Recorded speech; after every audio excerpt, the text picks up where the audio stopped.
Ooh, we're live. My name's not there. I didn't know you were coming until like 10 minutes ago. Well, I'm here. It's red and invisible ink. Yes. Everyone thinks because you're a zombie, you don't know good coffee. Well, they're wrong. There's only one brew that gets my seal of approval. Deadly Grounds coffee is my guilty pleasure. The aroma is so intoxicating. It brings all of my neighbors out of the woodwork. Deadly Grounds coffee. Coffee to die for and zombie approved. It's good to get a little deadly. Use the front door! Oh, they're so disgusting.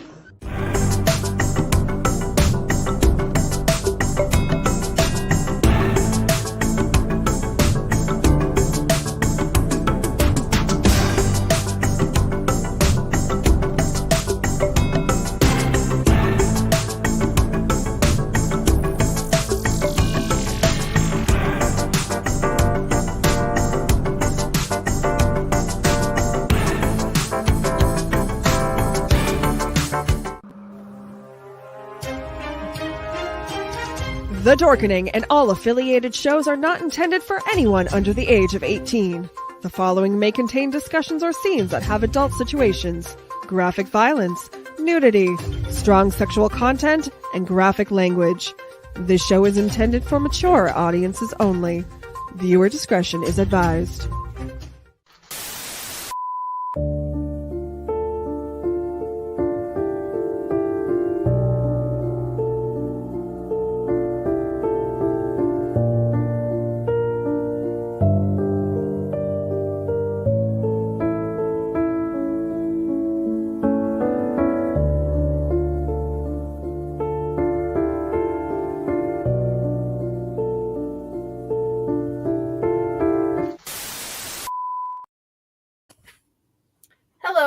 Hello, and welcome back, my lovelies. We are having another episode of Corpse Garden Chronicles. My brain stuck on McGonagall, okay? Corpse Garden Chronicles. We're celebrating my death. We are having our second annual Raztopia special earlier this year because we want to give Raz a pickup and give him all the love. So with me today, of course, we have Raz T Slasher. Thanks for being here, Doctor. No problem. It'd be weird if I wasn't. We have Jodi May. Hello. I've been blessed to have her as a sister for years now. And we have Pile Hazard, who always makes things more fun. You're not here? No. Are you hiding behind the Reaper? Maybe. Apparently Raz ain't here either.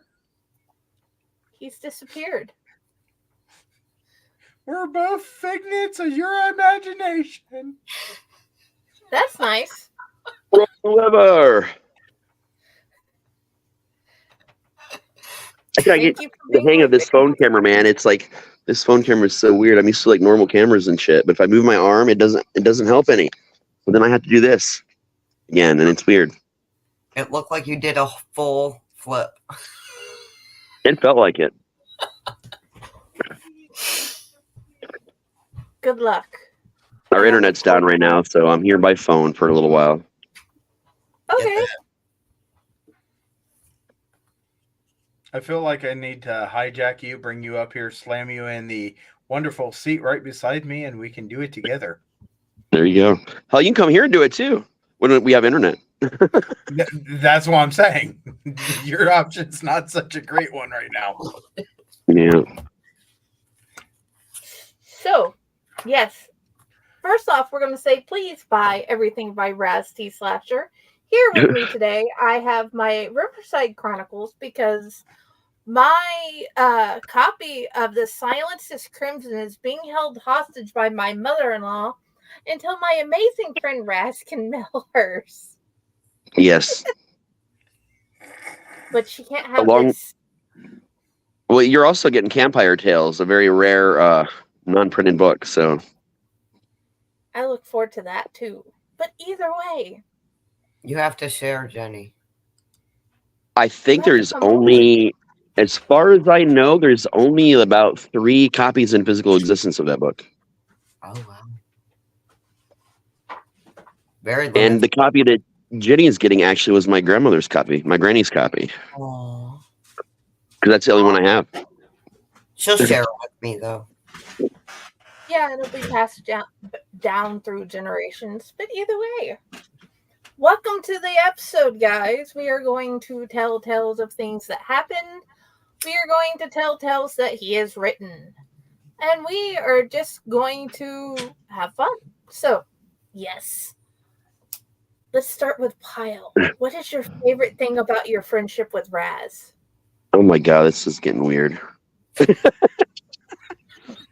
I'm just joking. It's always weird. Yeah. Anyway.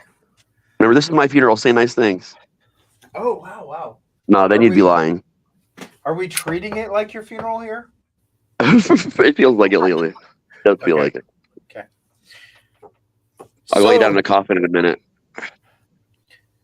So I just want to say I remember the first time meeting this wonderful gentleman and how I said I need to spend more quality time with him. So I set out to spend time with him in Pyle and Raz Adventures as we bought tickets to go watch a frog movie. Yes, we watched that frog movie. That a terrible doll movie could have outdone. And we found out that there was a little frog in all of us that day. Oh, only if the one's around. Yep. Can we watch that movie for Tomb of the Terrible? We should actually. It's out. Ron's seen it. Oh. Ron watched it. Oh, we can watch it now? Yeah, it's been out for a while. A couple months. Okay. It's called Legend of the Frogman.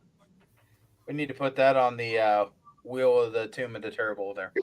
Yeah, we're finishing up the wheel for the rest of the season, so we've only got 2 movies left to watch for this season. Yeah, and then as soon as we get done watching those, we're going to go into everything Annabelle, aren't we? Yep, the Amityville movies. Well, as many of them as we can in a short amount of time. And I know we're not going to get through them all. There's too many. But back to stories about Raz, because we're squirreling off and we don't have a drunken squirrel to tell us that we're doing things wrong. Nope. We have a Cthulhu. We do have a Cthulhu. I'm not Cthulhu Patagan. I mean, if it makes you feel better, we also have a Trevor. Mm-hmm. Trevor. He's still a But pervert. he's full of mischief. But anyway. Yeah. I don't even know. Anyway. The subject is Raz, so therefore squirreling off and squirreling on are so on par. It's kind of my whole life. I was going to say it's quite relevant. So, as we're talking about Raz, I just want to say how wonderful person he is. And we decided. Sorry, I had a cough.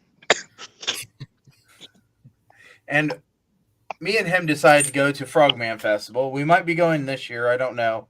It's a 2-day event this year or next year. Crazy. And yeah, they are. They're getting. We should get a booth. They're kind of getting a little froggy, don't you think?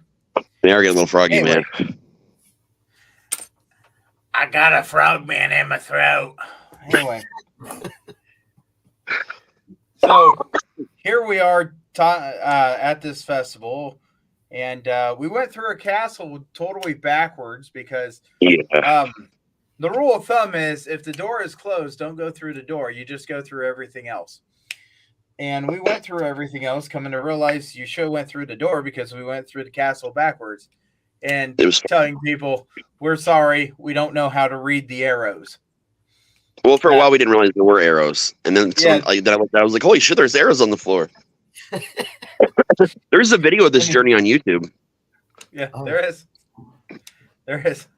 Then after that, we went back to the before we went back to the Frogman Festival, we met a mystical beast, almost a fairy-like. And this mystical beast is known as the Pizza Ninja. Mm-hmm.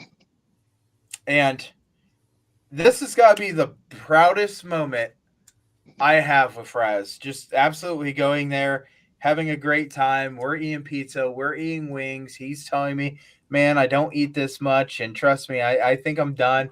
I said, no, you're not. Here, have another slice. Oh, my God. I didn't move for a week. His drink magically disappeared from one side, and it reappeared the other side. Like in a snap of the fingers, like that quick, before I even understood what was happening. And in fact, I gave this place a 5-star review as we were sitting there. And we've talked about this Pizza Ninja in the past on the network. Oh, yeah. But this Pizza Ninja absolutely did a heck of a job. Then we went back to Frogman Festival, watched a horrible, terrible movie that Raz looked at me and said, hey, we should make a movie because our movie would be at least 2 times better than this. After that, we decided that we were going to go to this wonderful magical land full of gas pumps and grocery stores and ice cream. It's called United Dairy Farmers. Mm-hmm. And that's when his milkshake brought me to the yard. As we were sitting there, and we're waiting for our milkshakes to get done, I keep on going, my milkshake brings all the boys to the door, and it's like, it's better than yours. Damn right. It's better than yours. You know, he was like right in the middle of UDF singing this repeatedly over while they were making. I think they were getting like, they were like looking at him like oddly, and so it was hilarious. I was laughing so fucking hard, man. Oh, yeah. Oh, God. Oh, yeah. You also forgot we discovered that you don't know what turn right means. No, turn right. Okay. Fuck, I was supposed to turn right there. Fuck, I was supposed to turn right there. Fuck, I was supposed to turn right there. Yeah. Hey, what's up, man? We also figured out on our wonderful venture, and I need to point this one out. Ohio has tornadoes because of all the roundabouts. And I mean, instead of putting a 4-way stop, we decided that we were going to put a roundabout and then a roundabout, then a roundabout, then a roundabout. And the question made us wonder, how many times can you go around a roundabout before the authorities come and tell you you got to take a right because you can't continue left? Yeah. So this was one. If you walk around in a circle like a bunch of people in like a pool, like you get a whirlpool effect. So why not big vehicles and roundabouts? Like I feel like, at least something could happen. Yeah, I mean, if deer go across the road because someone puts deer crossings up, I feel that going on a roundabout makes tornadoes happen. It does. It's true. Yeah, look, kids, Big Ben. Yep, I did that day. So, Sean Crystal Cobble asked aren't you a professional driver? I am a professional. Well, I haven't been so much because we ran out of grain. And at one point, maybe we should have a network show all about my actual job. But that is not today. And I could go around a circle multiple times, and we decided that at that point, me and Raz need to make a movie, and we need to sit down. We need to come up with the script. I'm pretty sure I have a whole thought process on this. Yeah. But yeah, we need to come down. We need to talk about it because it needs to happen. Yeah, And I'm writing 2 scripts right now. I'm telling We're you, going to do man. this one with you, and I'm working on another one that no one knows about yet. It's secret. Is it the secret of the elf? No. Oh, It's the secret of asphyxiation, Ashley. Ooh. Yeah, I built that prop today myself. I'm proud of that prop. It's got to be better than a monkey in a cage and someone humping it. I mean, yeah. No, yeah. you think we're joking here, Jodi. No. No, I don't think you're joking. I'm just finding it quite hysterical. Fucking Dr. Apenhumper. I know it's not a joke. I know you too. So, Dr. Apenhumper. but I'm getting I told this story visuals. I told this story a couple times on past shows. It's something that happened at the hunt. Yeah, it was let's just say the monkey animatronic that Sean, that's Sean's baby. He created that. He built it the way it is currently, and that poor animatronic had to fill out a sexual harassment form for HR. Mm. I felt really bad for it. Mm-hmm. Just so you know, it wasn't me. Sparky, man. I know you're thinking about it, but it wasn't me. Sparky became Spanky that day. But no, it's always a great time hanging with Raz. We went to Carnage, had a great time. Everybody always laughs about when I go driving. And you know what? Even Michelle was laughing about my my crazy comments as I drove, as we were yelling "F you" at this person that cut us off. Yeah, that's because you were riding with someone that has a lot of road rage, dude. She's like that. She will scream. Like, car could be a mile away, and she's shrieking. All the windows are up. I'm looking at her like, they cannot hear you. They are not telepathic either, but I am right next to you, and that shit's loud. But yeah, Rez was one of the first people to actually take an adventure in the creeper van, and I'm very happy to be such a great friend with him. And I thought it was crazy when he's like, "Hey, I'm part of this podcast. I'd like to have you on the show." And then he said, "You know what? You did really good. You want to come back?" And I was like, "Well, sure, if you think you want me." And next thing you know, here I am. Been extremely busy, been working on this and that, went to a music festival, and one way or another, I don't care if I got to hijack you. You need to go to that music festival. It's been a bit since I've been to a festival of any kind. Oh, trust me. I keep waking up old, It's a problem. It's a good festival when you go and take a video, and next thing you know, you have a bottle of Faygo that smacked you straight in the head. Dude, I'm just going to be the guy that sits by the fire and tends the fire all day, all night, and just tells people random fucking stories and is just high as hell. That's my whole job. That's my festival job. That's Festival Raz. Well, Festival Raz is going to have to tell it over a cooking pot thing, because you can't have ground fires. But it's okay because those sons of bitches. Because we'll do kumbaya over the burner. I am now 50% less interested. That hurts my heart that you can't have a campfire at a camp. It's sad. Oh no! You can't have a campfire in a festival that has a whole bunch of tents and a whole bunch of questionable substances being consumed. See, we used to do that at a lot of these, like Woodchuck, when we used to do Woodchuck a lot with the band. Some of the other private areas that you can rent were actually private because it was on a reservation campground. So you could get actual like private camping sites that actually had like fire rings and shit. It was fucking amazing. Are you wanting to show your Cthulhu off? Cthulhu and me. No, he's just watching. I'm saying it. It's Cthulhu.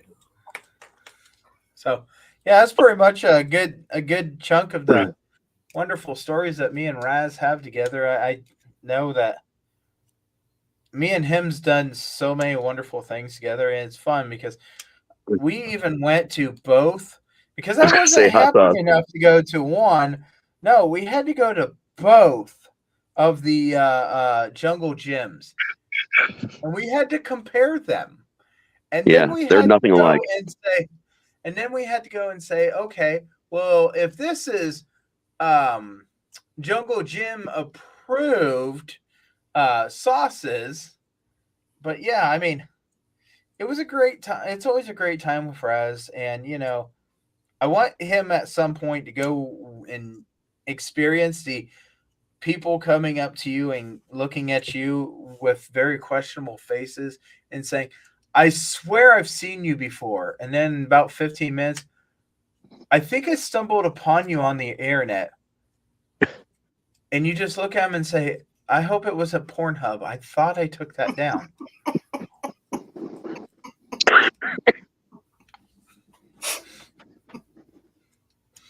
Hey, you know what? My toesies make me money. That's why I was switched. Yeah, man. It's the foot pics and all the that used underwear you sold to that vending machine in Korea. I think I was engaged to a vending machine in Korea. I'm pretty sure you were. Hey, if it's going to keep on vending me jerky, I'm sold. Not hard to get along with.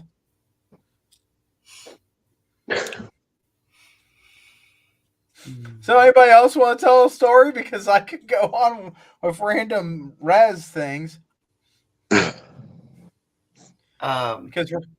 I met Raz. Actually, I met you at the same time. You met me at the same time as we did the cryptids. Yeah, Legends by Night. That was my big introduction. I had beforehand, a couple days beforehand, Jenny had introduced me and did a little conversating with Raz, and then she's like, "Hey, you've got some great stories. I need you on." And I'm like, "Okay."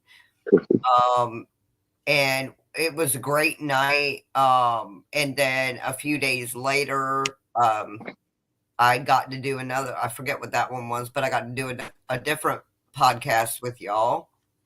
Yep. And had a great time. And the pad itself.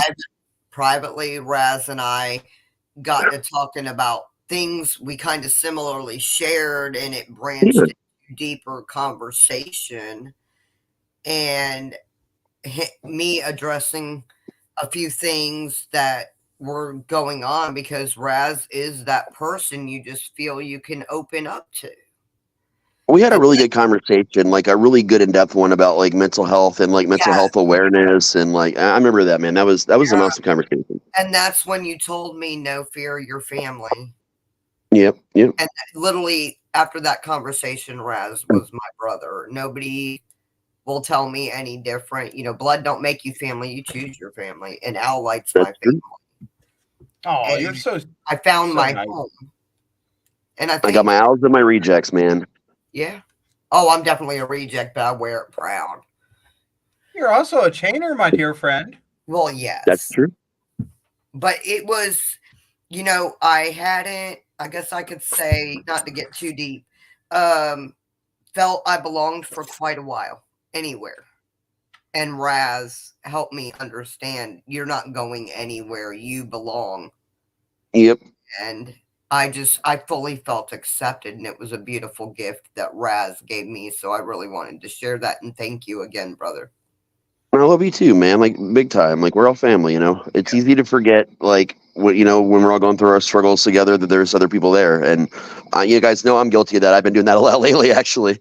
But at the end of the day, it's we can come to each other. We can all come together. We can work through shit as a team, and I love that, man.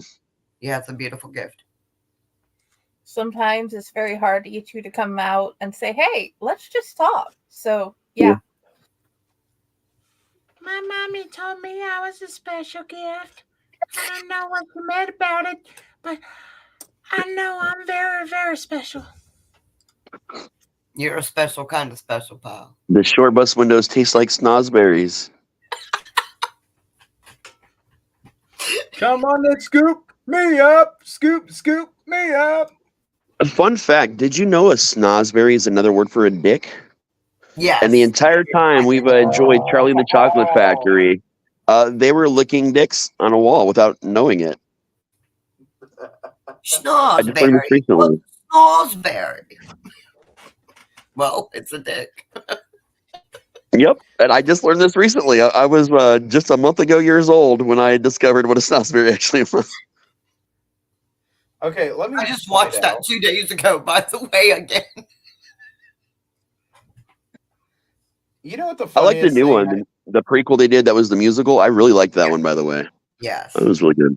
Wonka with what's it? Timothy Chalamet. Chalamet. Or Chalamet. Yeah. Timothy Chalamet. Yeah. He was really good in that, man. That movie was awesome. So, I do want to say, Raz, you're a wonderful person. And if you do go to this music festival with me in the future, you need to do me a favor. And you need to confirm that I am a dick. Because I tell everybody I am a dick. And I am a ass and this and that. And no one believes me. Dude, I will make up so many different stories and have everyone there believe me. I promise you, it's easy. Well, But I you will haven't buy been you one to a me. dick hat, and then you can be a dick head.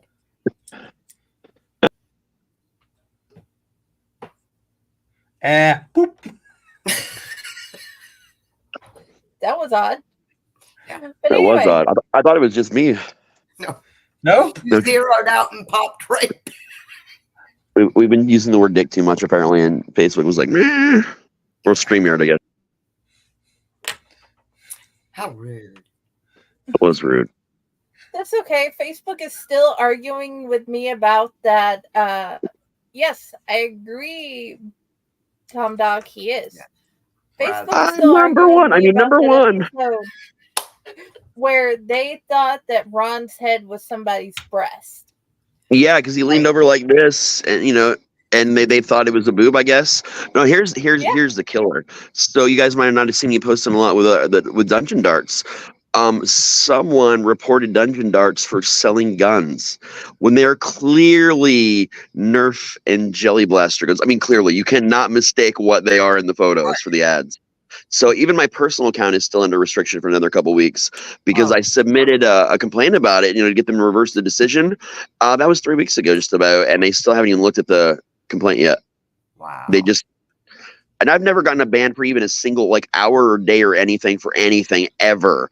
And they hit me with a 30-day for selling guns. I'm like, dude, these are toys. I promise. I'm not trying to peddle guns. You can't even remove them from the building. You have to use them here. Oh no, I put no boo trick or treat, and somebody said I was trying to sell alcohol to children. Razor blade candy, maybe, but not alcohol. We have limits. Yeah, put in gel over Pikachu. No, apples, So Raz. Facebook Apples. has the 80s. no idea. Razor blade apples. Isn't apples what you put the cyanide in? Yeah, but No, in the 80s, it was razor blade apples. Yeah, razor blade apple. I thought razor blade was in candy. Cyanide was in apples. And no, you can use the seeds of apples and a lot of other things to make a homemade version of cyanide. Oh. I won't tell you the other ingredients because this is the internet. Just go find the Anarchist Cookbook. That's how we all learned it in the 90s. The internet is really, really great. Yeah. But yeah, the first evidence was originally candy, and it happened in one small town, and then it was a nationwide thing, and it's considered one of the most known urban legends of all time. And then it happened with an apple a decade after that, and the scare happened all over again. But every 10 years, there's another big scare because someone claims they found one, yet there's no reports of anything. I was gonna say, but so far yeah, it's crazy. But every year, it's always check your candy. There's razor blades in it. There's this in it. And I'm like, motherfucker. He almost ended up in Facebook jail of a random woman eating pizza. Was she naked?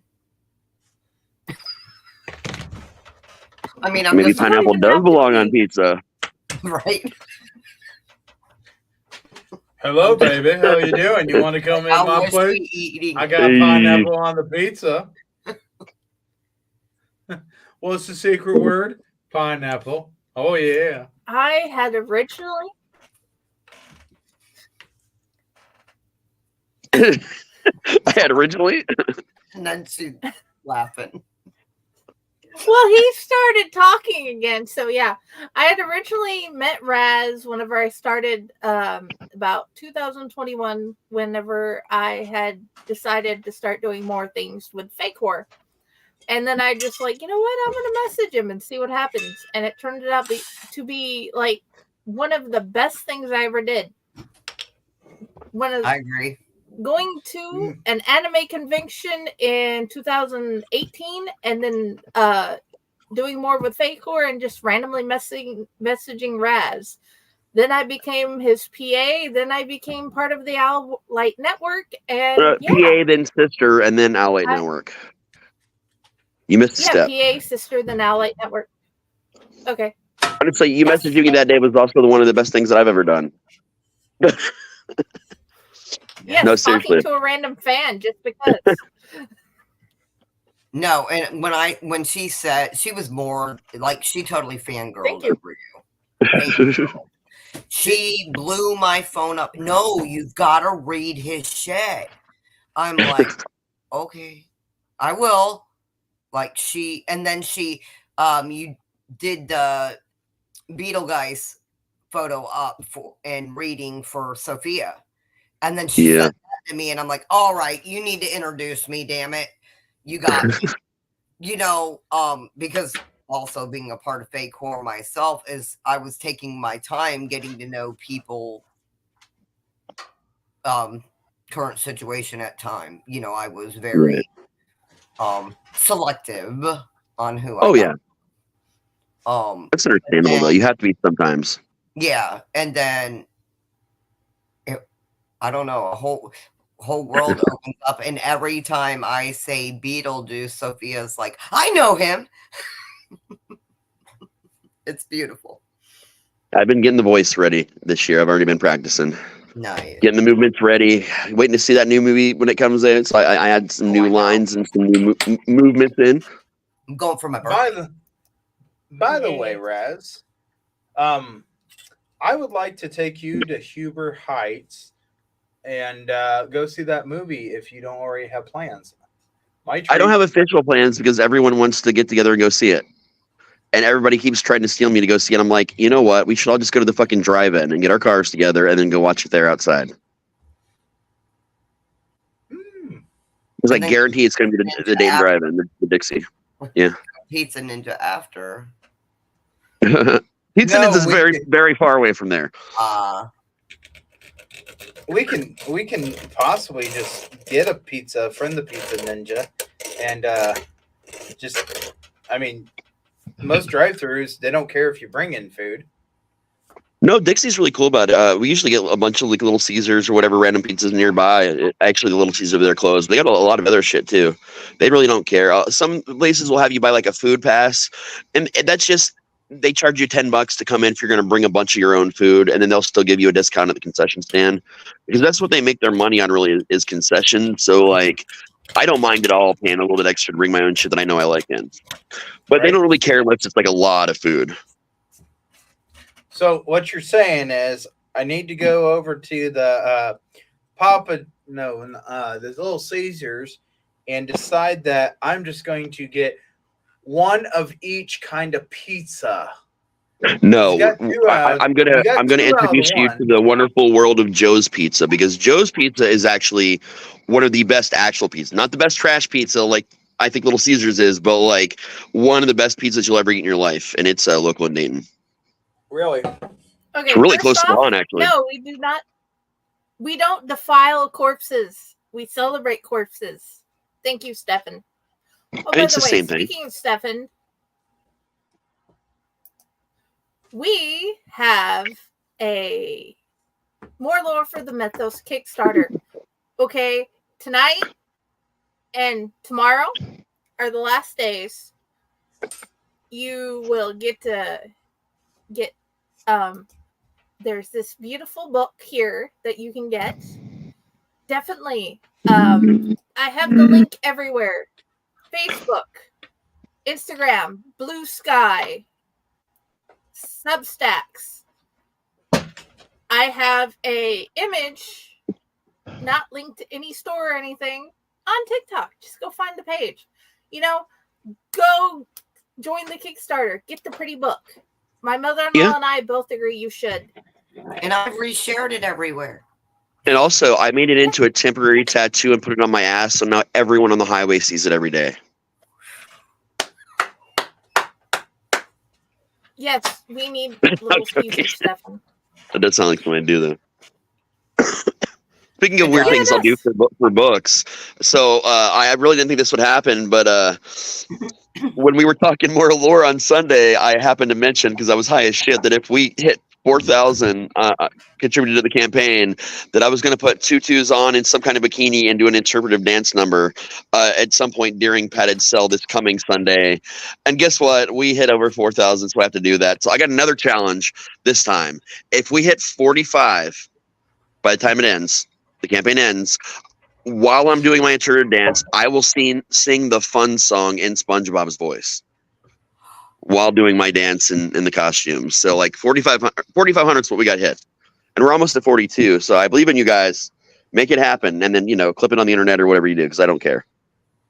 Oh my gosh. Epic. My thing is, like, I'm surrounded by, like, some of the most amazing writers ever in that. And, like, the imposter syndrome is really real because I'm like the littlest fish in that, I feel like. So it's up to me then to take multiple for the team by just doing silly, stupid shit to get people to buy the book, right? Mm-hmm. So that's my job now. Every time we do a campaign, I have to do weird shit. But if we get 40,000, I was supposed to dress up as a My Little Pony of some kind, I think.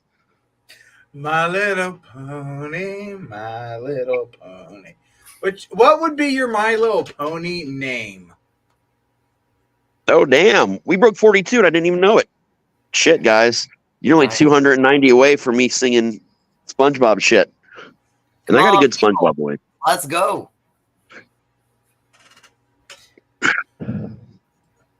And when's this end? 30-something hours. 30-something, 31 hours, 32 hours. Okay. So not Friday. Ends as of, yeah. Oh, that's so not fair. My paycheck goes in on Friday. I'd kick it over. I know you would. I know you would. So, yeah. All right, hold on. Let me rally the troops. Let's figure out. I got enough friends. Maybe they will do $5 a piece. Maybe we can kick this over. 31 I think the cheapest hours. one. I think the cheapest thing is like $7 or $8 or something like that for the ebook. Okay, we'll do it. We'll do it. Stefan would know exactly. And you know what?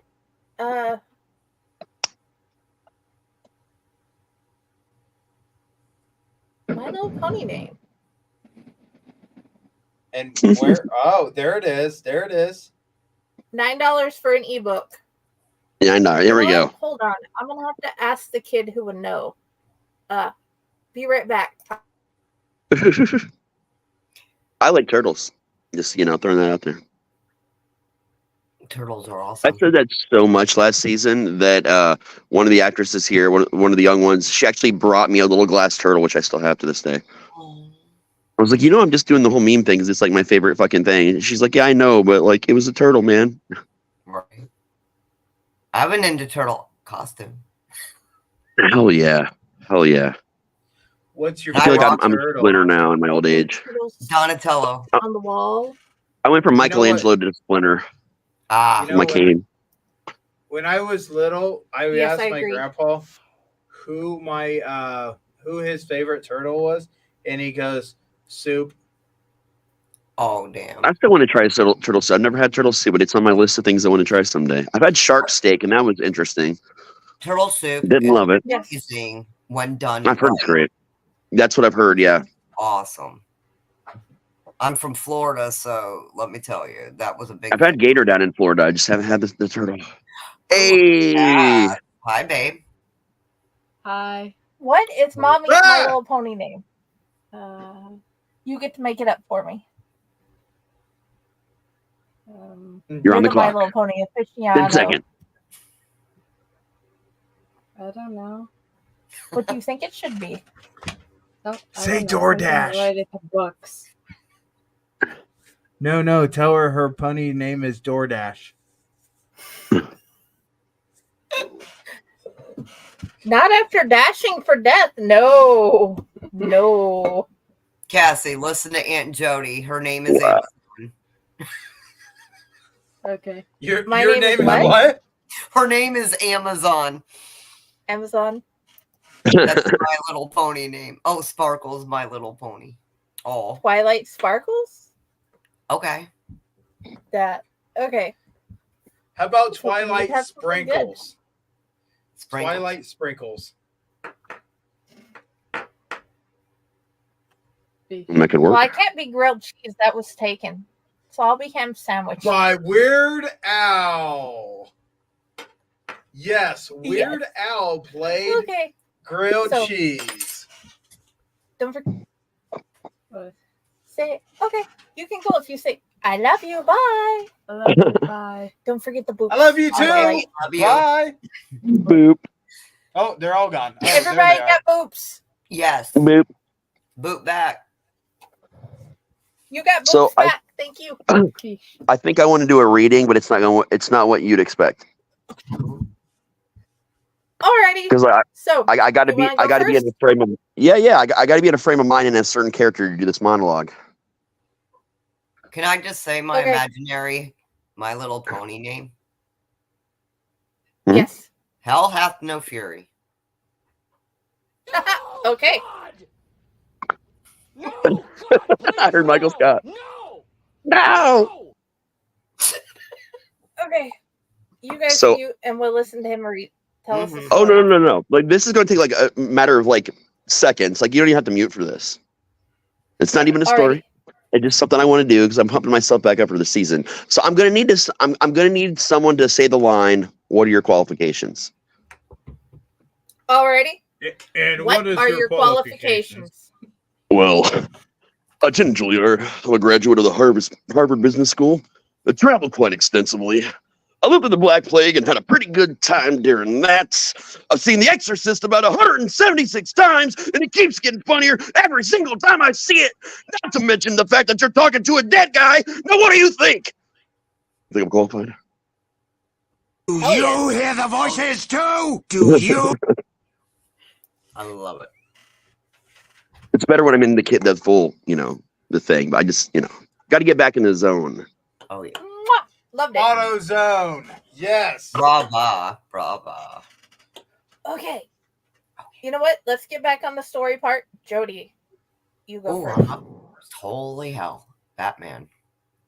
Okay. So, one of my favorites from Mr. Raz T Slasher is Got You Where I Want You. Weekend nights in downtown Dayton, Ohio are always chaotic. You've got an acting troupe doing Rocky Horror down at the Neon, karaoke at Ned's, live bands at the Night Owl, and an entire street dedicated to college clubs, dive bars, and cafes. It's a microcosm made up of every artistic scene, social hierarchy, and economic status, all in the span of a few blocks. Around here, the gossip is never ending. Everybody knows you, whether you know them or not. It's the kind of place where you can just as easily climb the ranks to local godhood or crumble into oblivion all in the same night. Staying on top isn't easy, but it has its perks. It's easier for the less scrupulous among us, those like me. From sunset to sunrise, this place is ours and everyone knows it. We walk among the sheep and they thank us for it. Just that chance to warm their bleak, miserable lives by the fire of our inevitable glory. They'll never understand why they crave it, but they do. Tonight, my feet travel of their own accord down the side of a brick-lined street. I move without thought, trusting them to know the way.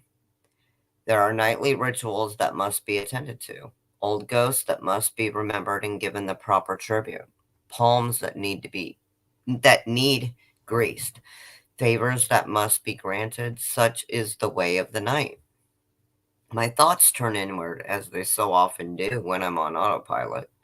As I pass my favorite old haunt, the building that once contained the Asylum nightclub, the most painful memory fights for the spotlight, the memory of her, the one that got away. I remember so many things about her vividly. I remember her laugh, the smile that made her eyes light up like diamonds, the way her skin felt against mine, and how she tasted. Most importantly, I think about the night we met. Like all the best and worst nights of my life, it all started with a song. I glanced up from my Camel Special Light 100 and saw her standing there. Her image filtered through the haze of smoke all around me, making her seem almost ethereal. The flies were blasting from the speakers in the back of the bar. I remember thinking that their song, Got You Where I Want You, would be our song from now on. Aw, hey. There I was, sitting in a room packed full of people. Most of them I knew, but none of them mattered now. I let my smoke dangle from my bottom lip and stood. I smoothed out my black and green checkered flannel and the Soundgarden tee on display beneath.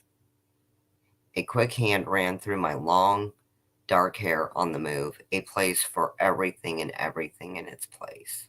Tell me your name. Suddenly I was a shark, swimming my way through the filthy sea of humanity in search of the next big meal that would keep me moving. I glided effortlessly through the throngs of college kids celebrating the end of finals week, for better or for worse. I sailed through the reef of barflies and burnouts vying for my attention and their next fix for whatever addictions plagued them. To them I was a god. To me they were nothing. I grabbed 2 beers from behind the bar and gestured for Nick to put it on my tab in one fluid motion. No words needed to pass between us. It was part of the routine. Finally, I circled her small gathering to get my bearings before going in for the kill. Maybe just a smile. I slid into the recently vacated chair on her left, slipping the beers onto the table in front of us like a magician in reverse. I gave her a wink and a patented grin when she looked over at me, completely in tune with the song that was still chugging along with the rest of the bar. She grinned back and sipped my offering, so trusting. We were comfortable in that initial silence. It was clear by her actions that she believed she was in control, silently sizing me up as the song played on and I played the game. Could we talk for a while? I'm Sam, I offered. I know, was her only response, aside from the grin that hadn't left her face since the moment I sat down. It was the kind of reply that might shake the confidence of a lesser man, a simple move that bespoke the power she believed she held over me. If she knew my name, what else might she know? The game was afoot. Interested in another round? I asked, gingerly tilting my empty towards the bar. That depends, she replied, bright green eyes boring into me like a drill headed for the Earth's core. On? I asked simply. If you can answer 3 questions correctly, I'm all yours. I'll buy the next round and we'll see where the night takes us. Her grin turned mischievous as she laid out the rules of our exchange. I think you're smart. This was a woman that knew exactly what she wanted in a man and wasn't interested in wasting time. Rather than flee and run screaming into the night, I doubled down. Strong spirits were made to be broken. Shoot, I replied, matching the intensity of her gaze. Question 1. The ending of Spielberg's Close Encounters of the Third Kind. Would you have stayed or gotten on the ship? There was no hint of humor in her voice when she spoke. She wasn't asking if I'd seen the movie so much as implying that not having seen it marked me as inadequate in some way. It was a bold move and a quick way to separate the chaff. I didn't hesitate in my response. I'd be on the ship before they finished making the offer. Nearly had it right. Why stick around and go through the normal routine when you could be out there discovering the secrets of the universe and challenging yourself? Complacency is the death of progress. I could tell by the look of surprise on her face that I'd caught her off guard. Whatever she heard about me, it clearly wasn't much or even accurate. She moved on to the next question as quickly as I'd answered the first. You sweet thing. What's the answer to the ultimate question of the meaning of life, the universe, and everything? A smugness radiated from her now at the query, as a smugness that was clearly not deserved. 42. But that's not the complete answer. The complete answer would require a proper question, something like how many roads must a man walk or something equally subversive. I'd had the answer sitting in my back pocket for years. I was a little disappointed by that. No self-respecting connoisseur of popular culture would ever get that wrong. What sort of guys had she dated before that something like this had become necessary? Perhaps I'd made a mistake this evening, rare but not impossible. I was about to say so long and thanks for all the fish when she hit me with the next and final question. Tell me your sign. Favorite class and why? Her eyes narrowed as those words fell from her ruby lips. That was a loaded question. You could almost ascertain someone's entire personality by their Dungeons and Dragons character. If I had said cleric, it meant that I was a caretaker. A rogue meant I was shady, a fighter or barbarian made by me a meathead. A general magic user made me a bookworm. The list goes on and on. This question took even less time for me to answer than the others. There were few things I was as sure about in life as this. Bard. They're the most versatile of all the classes. They can become whatever a party needs in any situation. As jacks of all trades, they dip into every class. They're confident, creative, and excel at overcoming all odds. Whether they're building up their comrades or tearing down the enemy, they do it in style. I said with a calm and collected demeanor, as if I were stating some fact that everyone inherently just knew and agreed with.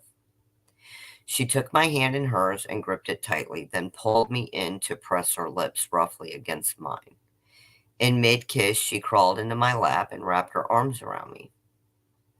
Despite the strong taste of cheap beer and cleverly named cocktails, it was pleasant enough. When we came up for air, she pressed her forehead against mine and whispered gently, "Fuck the drinks. Marry me. I'm dying here." She'd taken me as much by surprise as I had taken her that night. In one instant, we had both become what we thought the other desired most. Two chameleons latching onto one another and going plaid. We ditched all pretenses and made the obligatory sophomoric sojourn to her place. 10 minutes later, I was in Lake Flynn. For days, weeks, and even months, we went on that way. We met at a different club or bar every weekend and fell in love all over again. She was a different woman every time we met, and I became her perfect companion. Each night, she asked me to marry her. We'd rush back to her place and fuck until she passed out from sheer exhaustion. Come morning, I'd be gone, along with her memory of me. It was a dangerous game. I knew that even then. Be it her personality, taste, or very being, I was hooked beyond reason. I'd become little more than the addicts I reviled, desperate for my next fix. I glanced up from my thoughts to the old dusty broken windows. If I could see myself, truly see myself, what would I see now? Would I see what so many others have seen? A demon lurking behind the eyes of a silver-tongued angel? My hands instinctively wrapped the high-collared trench, my proverbial armor, tighter around my body. Whether it was to hide old wounds or cover the place where my heart once beat, it made no difference. I'd lost myself to reverie once again, tuning out the sounds of yuppies and anarchists fighting it out behind the low walls that separated private parking lots from the street. I focused now on happier times. All 1 year, 7 months, 4 days, 9 hours, and 27 seconds worth of them. We were destined to end in tragedy, she and I. A story like ours wasn't meant for happy endings. I fooled myself well enough towards the end, and perhaps she did as well to some degree. Though when the inevitable end finally arrived, she recognized it long before I was willing to. I glanced up from my Camel Special Light 100 and saw her standing there. Her image filtered through the haze of smoke all around me, making her seem almost ethereal. She looked exactly as she had the first night we'd met. The flies were blasting from the speakers in the back of the bar. I'd slipped the DJ a crisp $50 bill when I made my request. Their song, Got You Where I Want You, was still our song after all. Ah, hey, there I was, sitting in a room packed full of people I still cared nothing for. I let my smoke dangle from my bottom lip and stood. I smoothed out my black and green checkered flannel. The Soundgarden tee was on display beneath once again. A quick hand ran through my long, dark hair on the move, a place for everything and everything still in its place. Tell me your name. I plunged back into the filthy sea of humanity, no longer interested in the pomp and pageantry. I glided effortlessly through the throngs of college kids, barflies, and burnouts, affording them not so much as a glance. My time was far too expensive now. I grabbed 2 beers from behind the bar and gestured for Nick to put it on my tab in mutual silence. The routine remained the same. Finally, I circled her small gathering to get my bearings, paying them as little attention as I ever had, less if it were possible. Maybe just a smile. I slid into the recently vacated chair on her left, slipping the beers onto the table in front of us with all the usual aplomb. I watched her stoically at first, feeling something shift between us. When her eyes met mine, it was not accompanied by her usual smile. She left the beer unattended and turned to really look at me. For the first time, I felt almost uncomfortable beneath her gaze. Could we talk for a while? I'm Sam, I offered playfully, my attempt to fan our flickering flame. I know, was her only response, aside from the emotionless void within her dark eyes. Her reply shook my confidence to the core. An alien feeling, I must admit. It was a simple move that bespoke the power she had over me now. She knew my name and so much more. Interested in another round? I asked, gingerly tilting my empty towards the bar. That depends, she replied, dark green eyes boring into me like a drill headed for the Earth's core. On? I asked simply. If you can answer 3 questions correctly, I'm all yours. I'll buy the next round and we'll see where the night takes us. Her tone promised something far worse otherwise as she laid out the rules of our exchange. This was a woman that knew exactly what she wanted in a man and wasn't interested in wasting time. Rather than flee and run screaming into the night like every fiber in my being now demanded, I played the odds. Shoot, I replied, unwisely matching the intensity of her gaze. Question 1. How long have you known? There was no hint of humor in her voice when she spoke. She wasn't asking if I knew her secret so much as implying that not knowing it marked me as inadequate in some way. She held me in high regard, and she was right to do so. I was nothing if not acutely perceptive. I didn't hesitate in my response. From the moment I first laid eyes on you, I'd heard some rumors, but I'd put little stock in them up until then. I just figured I'd stick around, go through the normal routine and see what shook loose. Perhaps my complacency killed a little more than my progress this time around.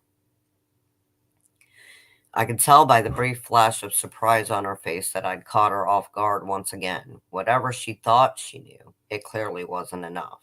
She moved on to the next question as quickly as I'd answered the first. You sweet thing. Why the game? A gnawing fear filled me at the query. I fear that was well deserved, all things considered. It wasn't a game to me, Amina. A curiosity at first, maybe, but never a game. After all this time, you're still not asking the right questions, I revealed reluctantly.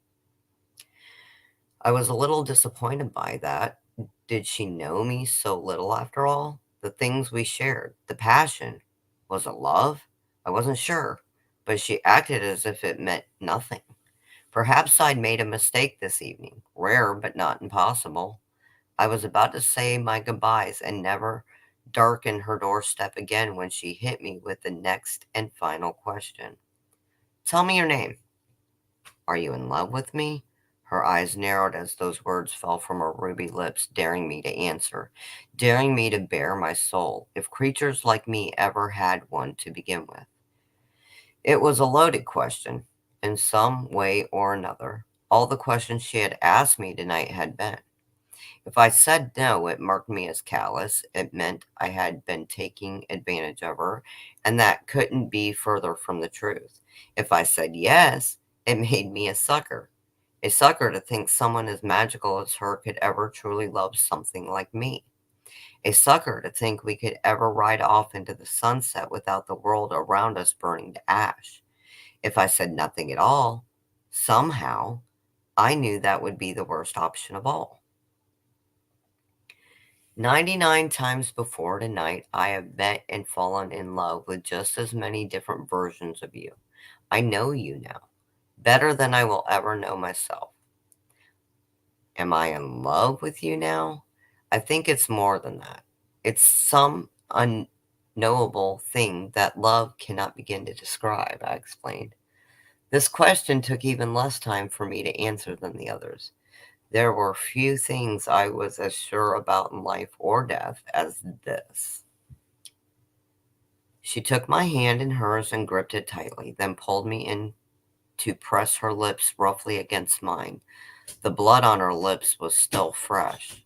In mid-kiss, she crawled into my lap and wrapped her arms around me so tightly I couldn't breathe. Despite the strong taste of iron and cloying death, she pulled away as my lips turned blue, pressing her forehead against mine, whispered gently. "Marry me," she whispered cruelly. "I'm dying here." I nearly died that night. Not easy for someone like me to admit. Just before I passed out from the lack of oxygen, I felt her fangs enter forcefully into the flesh of my throat. I managed to press the button hidden in the sleeve of my flannel. A wooden stake carved from an old white oak exited my sleeve from a heavily modified spring gauntlet with a 50-pound draw weight. It was enough force to drop a grizzly bear. Her fangs tore my throat as she recoiled from the sound. We made a brief eye contact in the split second before her body jerked back from the impact. It split the entire left side of her clavicle into pieces, and an oaken shard forced its way into her heart at an angle. It wasn't a perfect shot, but the damage was done. She screamed loud enough to crack the club's windows and burst through the door before my body hit the ground. I couldn't help but laugh inside as I considered her final words to me, drowning in my own blood and seizing from shock as I lost consciousness. I was just as surprised as the coroner when I unzipped the body bag from the inside hours later and sat up on the table. I knew immediately what she had done, what her plan had been all along. My thoughts were suddenly marred by guilt and the grief of losing her. My own fear of death had robbed me of an eternity with her. Not much has changed for me since then, aside from my appetite. I keep the same hours, I hunt mostly the same prey, and now and then there's one less pickpocket or murderer on the streets. It's not the life I expected, but it's the one I deserved for my betrayal. Every now and then I still hear our song. For a while I ran from it, unable to face an eternity without her. Eventually it became a part of me, a mantra of sorts. I even find myself humming it from time to time while I set about my nightly endeavors. Oh.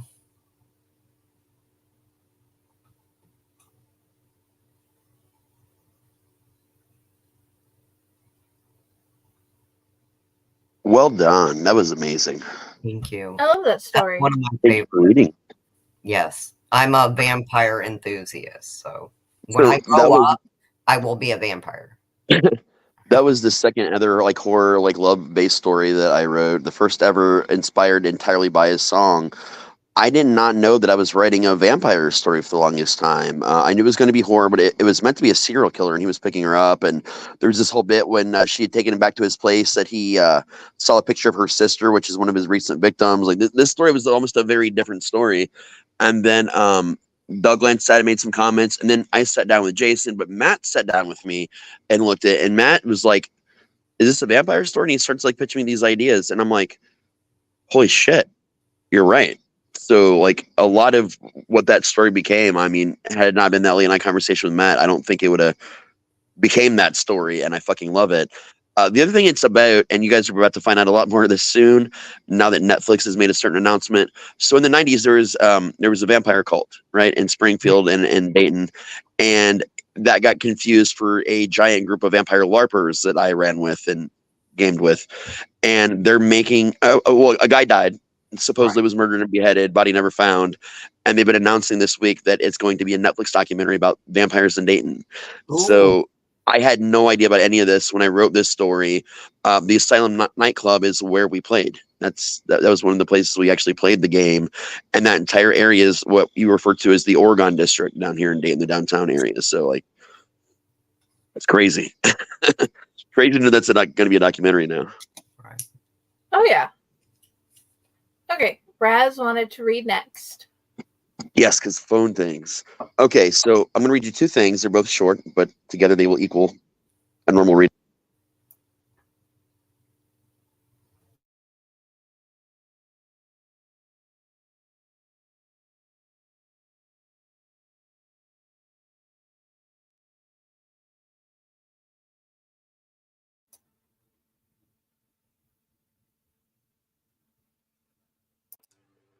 Phone thing indeed.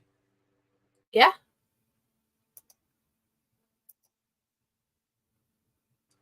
I think we lost the wonderful Raz. Okay. There You he lost is. me? Where did I You go? were frozen. Oh, am I still frozen? We can hear you. Can't hear him now. I think it's when you get blown up. Yeah. Try like leaving me not blowing up real quick and see if it matters. Okay. Did that matter? We can hear you. That's in and out. Yeah. And not the restaurant. Yep, that's going to be a problem. The issue is because I've got to go to a different app in order to talk to you, and apparently my phone has decided fuck that. So give me a moment. And we'll travel inside because actually, no, I can't because we have no internet here, so I can't access anything. So I will not be reading those things to you. Instead, I will tell you a story. How about that? Go ahead and try your story. And just by the way, if it needs to be, you're more than welcome to start doing smoke signals. No, I'll tell you guys a story. I've got a lot of good stories. What do you guys want to hear a story about? Just give me a topic. You know what? Hold on. I'll ask somebody over here.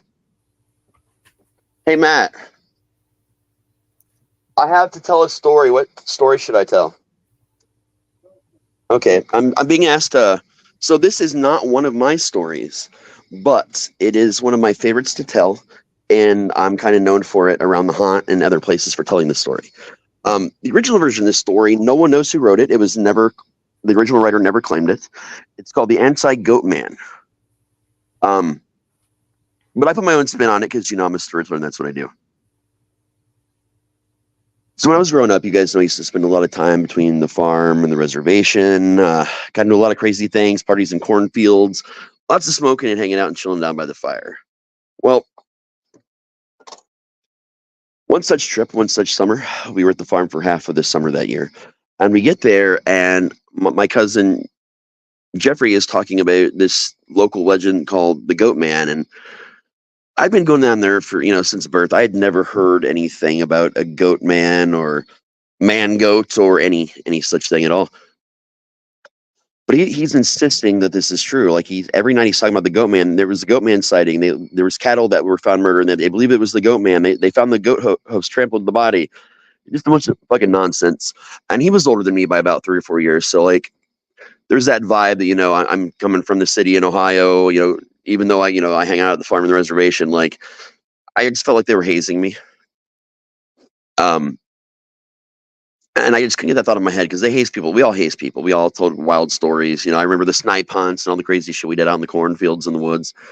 But he was serious about this to the point where like he didn't even want to walk in the woods at night with us. Like he just wouldn't go out because he was so terrified. And that's when I started taking him a little bit seriously. Well, deep down in the woods, we had this big trailer. It was a sleeping trailer pretty much. It was big enough to have it had a little living room in it, a little kitchen, had a bathroom and but no real bedroom because like the seats would fold out into beds and stuff in the living room / kitchen area or the dining area.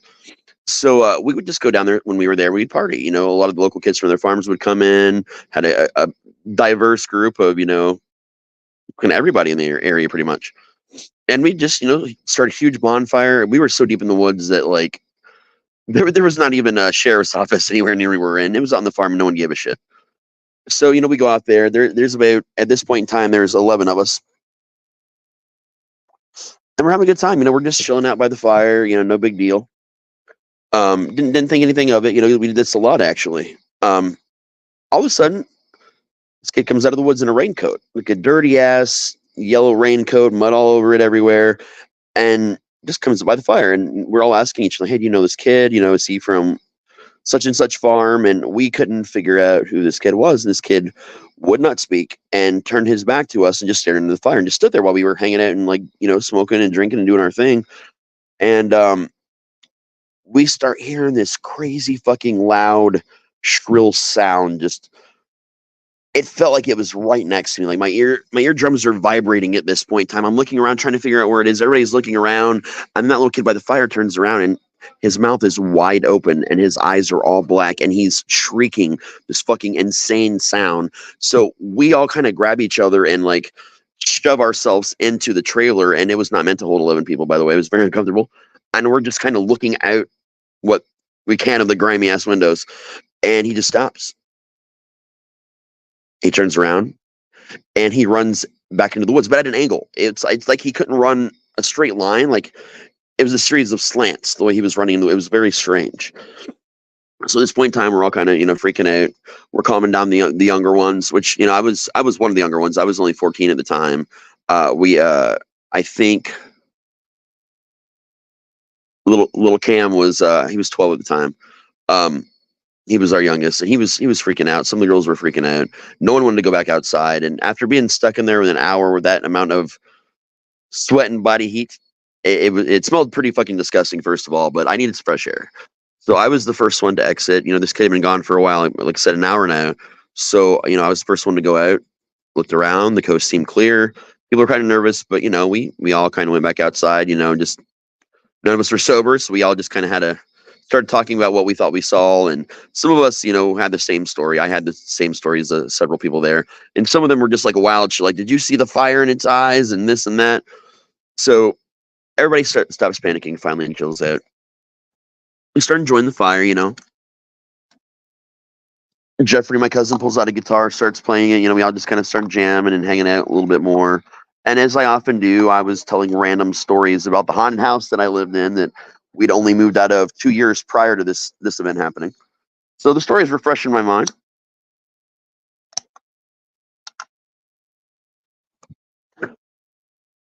Then we hear that sound again. The woods nearby are shaking like several bears are surrounding us, like in different sections, like they're just shaking like violently, like there's just tremors happening like throughout the woods, and we're freaking out. We start to run for the trailer, but that kid in the dirty raincoat comes flying out of the woods again and blocks our entry to the trailer. Like now we can't even get in the trailer. It's walking forward. It's walking right at us. It's going real slow again in that weird zigzag type pattern. And as it gets closer, some of the other ones, some of the other people with us managed to get behind it, get into the trailer and shut the door really quick. So I'm out there. Jeffrey's out there. There's a couple of other of us out there. And that's when Jeffrey remembers that he actually had the shotgun in the trailer. So he hollers out, get the gun, get the gun, get the gun. It's on the counter, get the gun. One of the kids opens the window, tips the barrel out, and takes a shot. Misses by a fucking mile, and that poor kid ended up giving himself a concussion because when it kicked back, he literally like shoved back and slammed his head into a wall. So while that was kind of funny, there was no time for jokes in that moment. We did tease him later.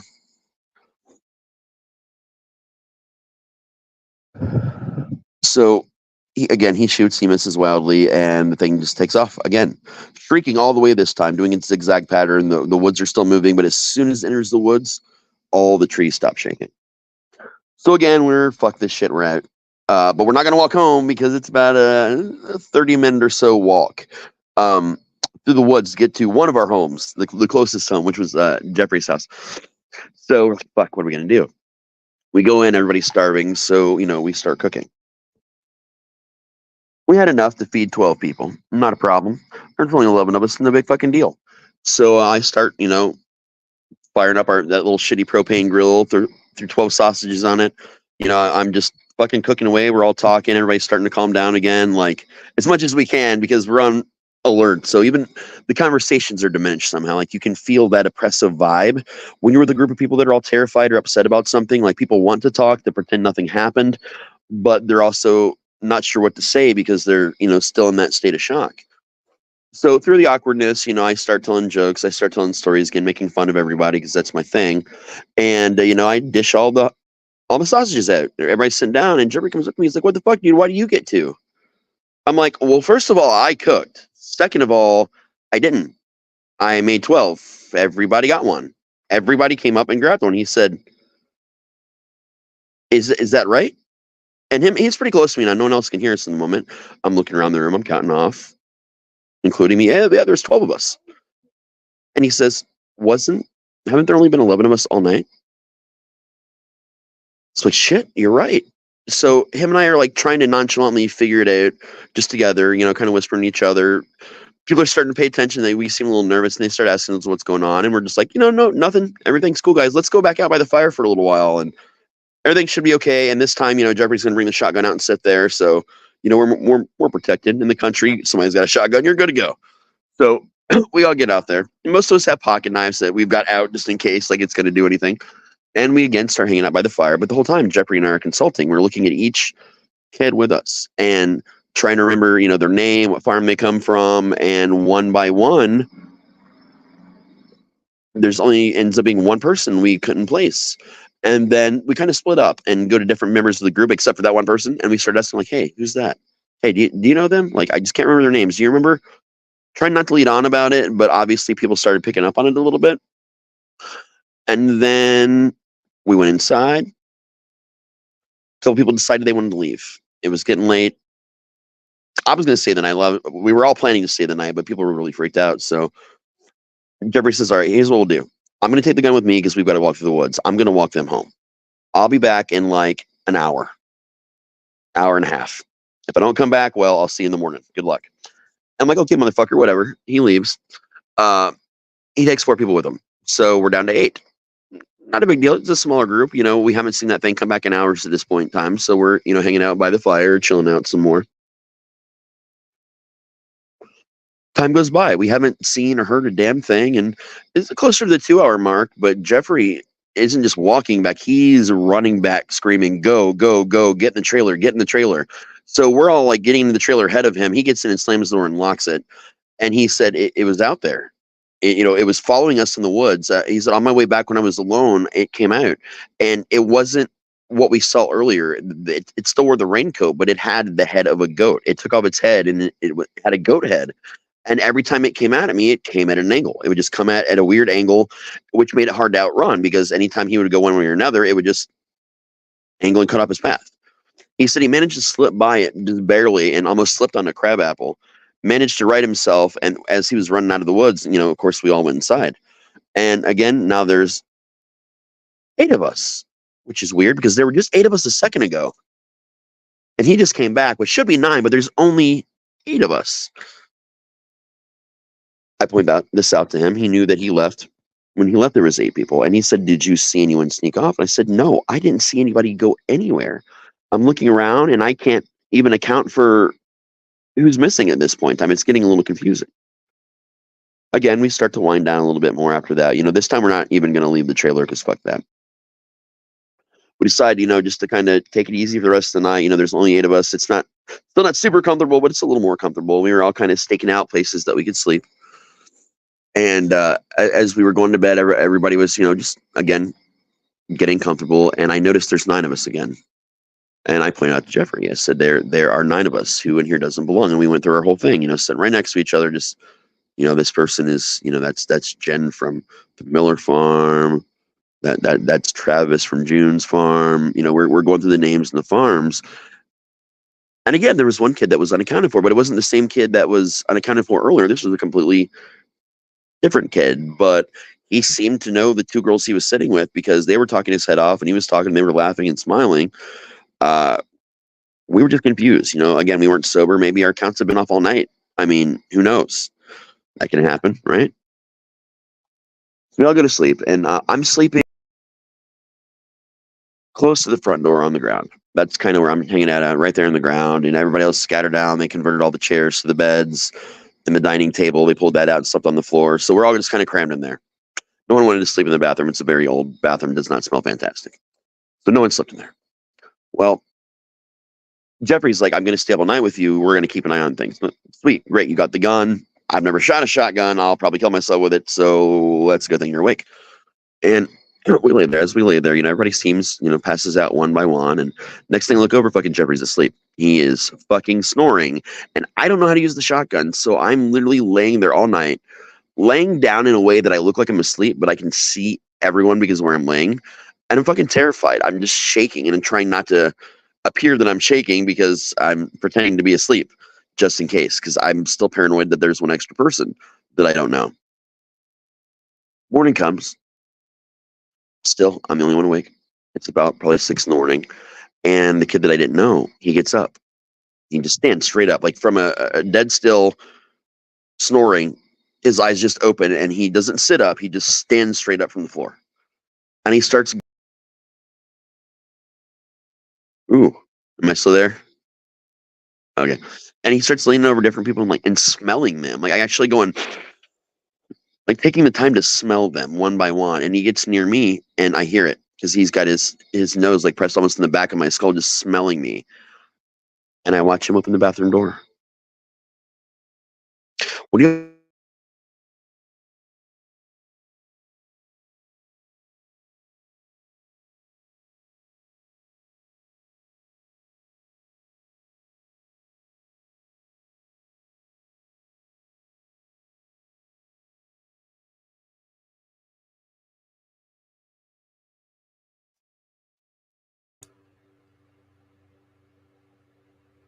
Never knew that Raz's face could turn into a loading.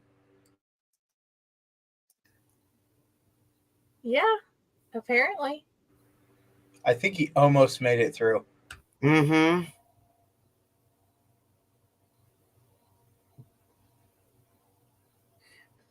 Apparently, we picked the worst night to have Raztopia night. But it's my Wednesday. He sees and hears us.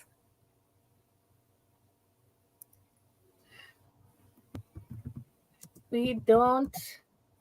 You. He's got the spinning wheel of death. Oh, man. Is it like a Xbox having the ring red and ring, red ring of death? Right. Well, I think too, like, I watched him move his body, and wherever he went physically, that's when he just turned into the wheel.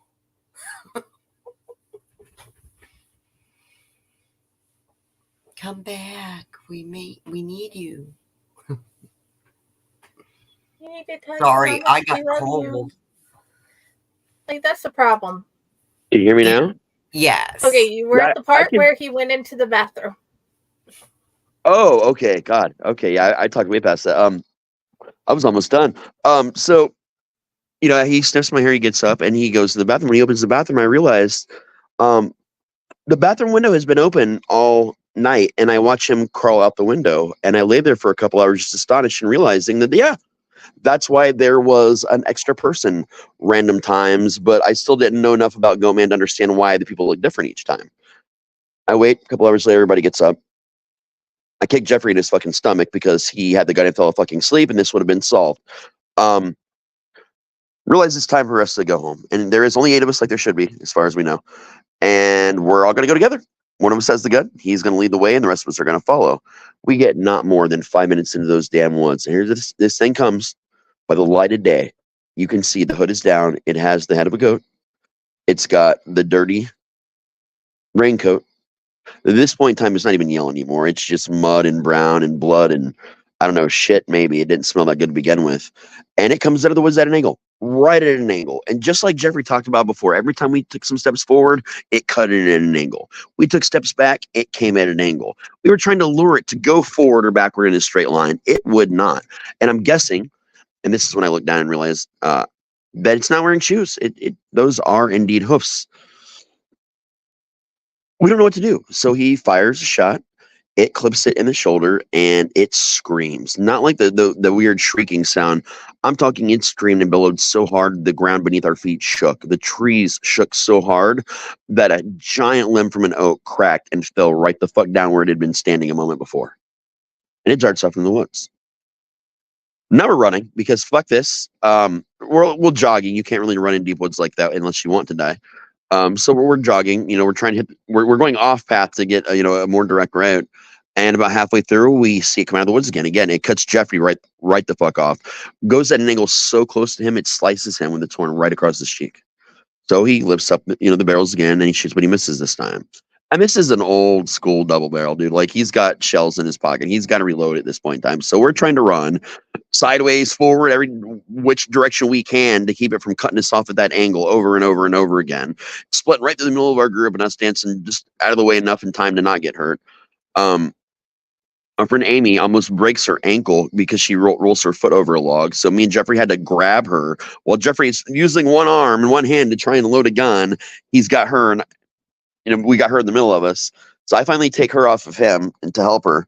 And I just pretty much lifted her up and tossed her over my shoulder and started booking it with everybody else. He gets the gun loaded, and we look around, and it's gone. It's gone. So this time, we walk. Because at this point in time, obviously, running didn't matter at all. This thing's going to catch us whether we're running or walking or fucking flying or swimming at this point in time. So we're just walking. I just carried Amy. It was easier that way. Her ankle was already starting to swell. It was not looking good. Probably a sprain. It ended up being a sprain later. So we get to the point where we can see Jeffrey's house. We can see the back of his barn, which is like right at the edge of the woods. Right as we're about to hit that clearing, it comes out again. It comes out, it darts, it hits me in the back of the leg. I drop down to one knee. I drop Amy. It darts away.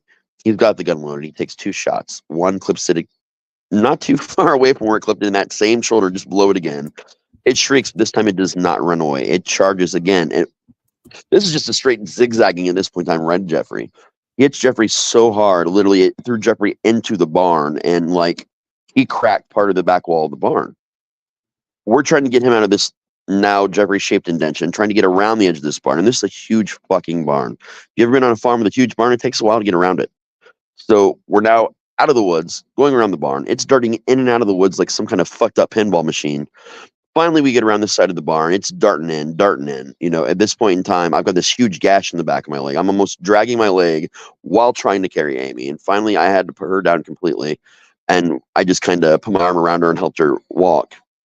Maybe together we were both one normal, uninjured person. We get out to the clearing. We can now see the back door. We're between the barn and the back door. And it's back in the woods. And just as we're getting up towards the porch, Jeffrey's dad comes out with a shotgun. His buddy, they're obviously drunk already in the morning, comes out. They stagger out past us, and they just start shooting into the fucking woods. It's like the fucking 4th of July with shotguns, man. You ever played that game, Firework or Shotgun? It was a shotgun. And they just drive it off. And his dad, Rick, looks at me and he says, "So you guys finally saw it? It just started coming around about a couple weeks before you got here." And sure enough, he sits us down, explains that it's in some old native lore. Apparently, it's some kind of shapeshifter, and it can take the disguise and look like anyone. We told him about the window and the trailer. We told him about everything. And I went to the reservation about a week after that. It was actually 2 years until I got back to the farm, and by then, most of the people there, moved on, moved away. So it's a really small town in the middle of Tennessee. It's called Crossville. And every now and then we talk about it, like, hey, you remember that time that goat guy came out? Now it's a joke, haha, the goat man, because we weren't sober, but yet when you tell the story, when like I'm telling you now, you get that shiver that starts like right behind your neck, and you feel this pressure, and this cold draft just goes down your spine. It's not the typical I got chills. It's a cold throb that follows your spine because just the memory of when you encounter something like that scars you spiritually and mentally so hard that it's almost like you're feeling how you felt when you first experienced it all over again. And you can see the look on someone's face because they get far away, they get a little quieter when they talk, and they get louder, then they get quieter again. I don't think we've actually talked about it now in 5 years because Jeffrey finally said he couldn't handle it anymore. He still lives there. People still see the goat man. Like to this day, they still see the goat man. There's still experiences. There's still missing cattle. There's all these insane things. And I have not seen it since that night. But every now and then, man, I'll just sit outside and I'll listen to the woods. And every time I see a tree shake, I swear I can hear that screech. It's fucking crazy, man.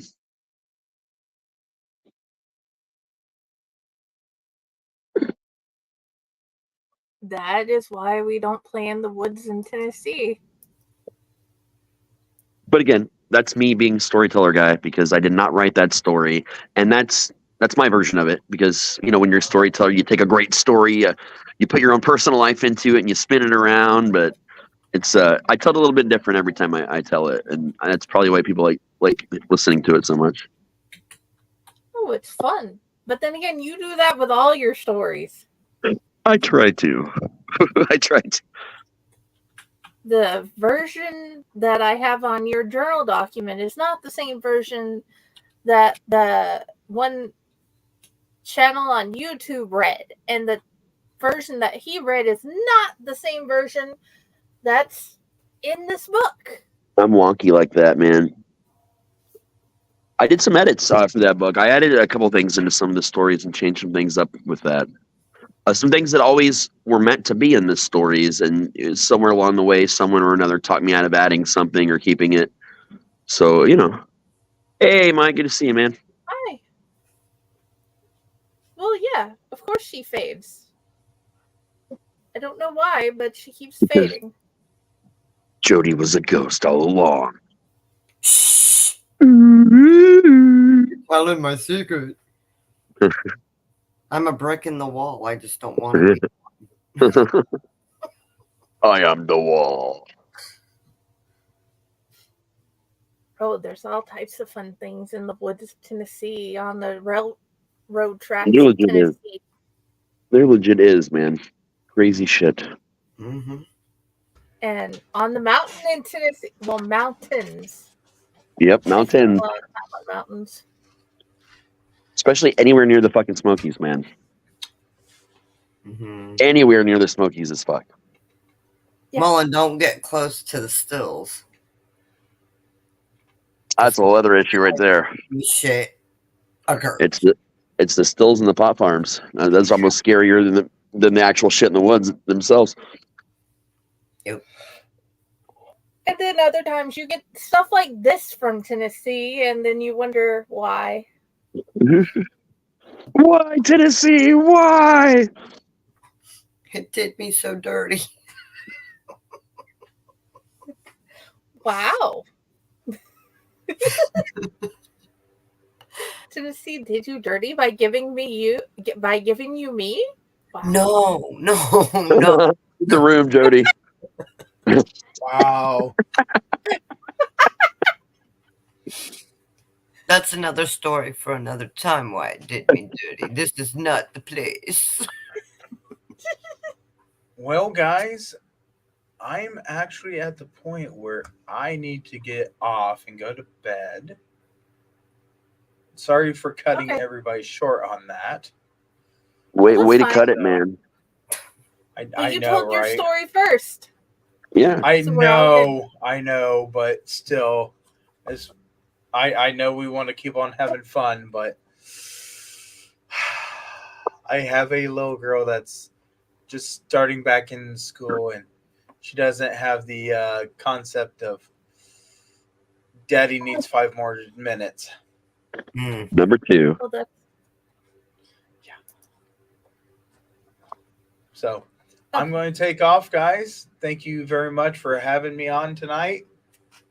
Jodi, it's wonderful seeing you. Friday, it's always wonderful seeing you. And Raz, I hope you enjoyed that pizza. Oh, that Little Caesar's pizza was heaven, man. And so was the Crazy Bed. The Crazy Bed was also awesome. Also, I'm gonna have to go. I have actually landed a little job I'm gonna do tomorrow for a few hours. Nice. It's getting a little late, and morning will come quick. So, pal, great sharing the stage with you tonight. My sister, you know I love you, and my brother, I love you, and it was great to get to be on here with you again. I've missed that. So I love you guys tons, man. I definitely miss you guys. So sweet dreams and God bless. Bye, guys. Yep, same with me. Bye. I know your battery's getting low, but tell us a little bit about the story I told you I was going to read in case your phone drops out before I get done. Oh. You got to remind me of the name of it because I know the story, but like my own brain battery is dying too. The Owlite Circus Part 1. Welcome to the show. Yeah, so fun fact, I both wrote and didn't write that. I developed a character named JB Rotten for the Owlite Freak Show here at the Haunt. That's where I am right now at Hell's Dungeon. And I just wanted to know more about him, and I asked him to write some journals. And I started writing a lot as him, and then I decided to turn some of what he was writing down into a story. And this was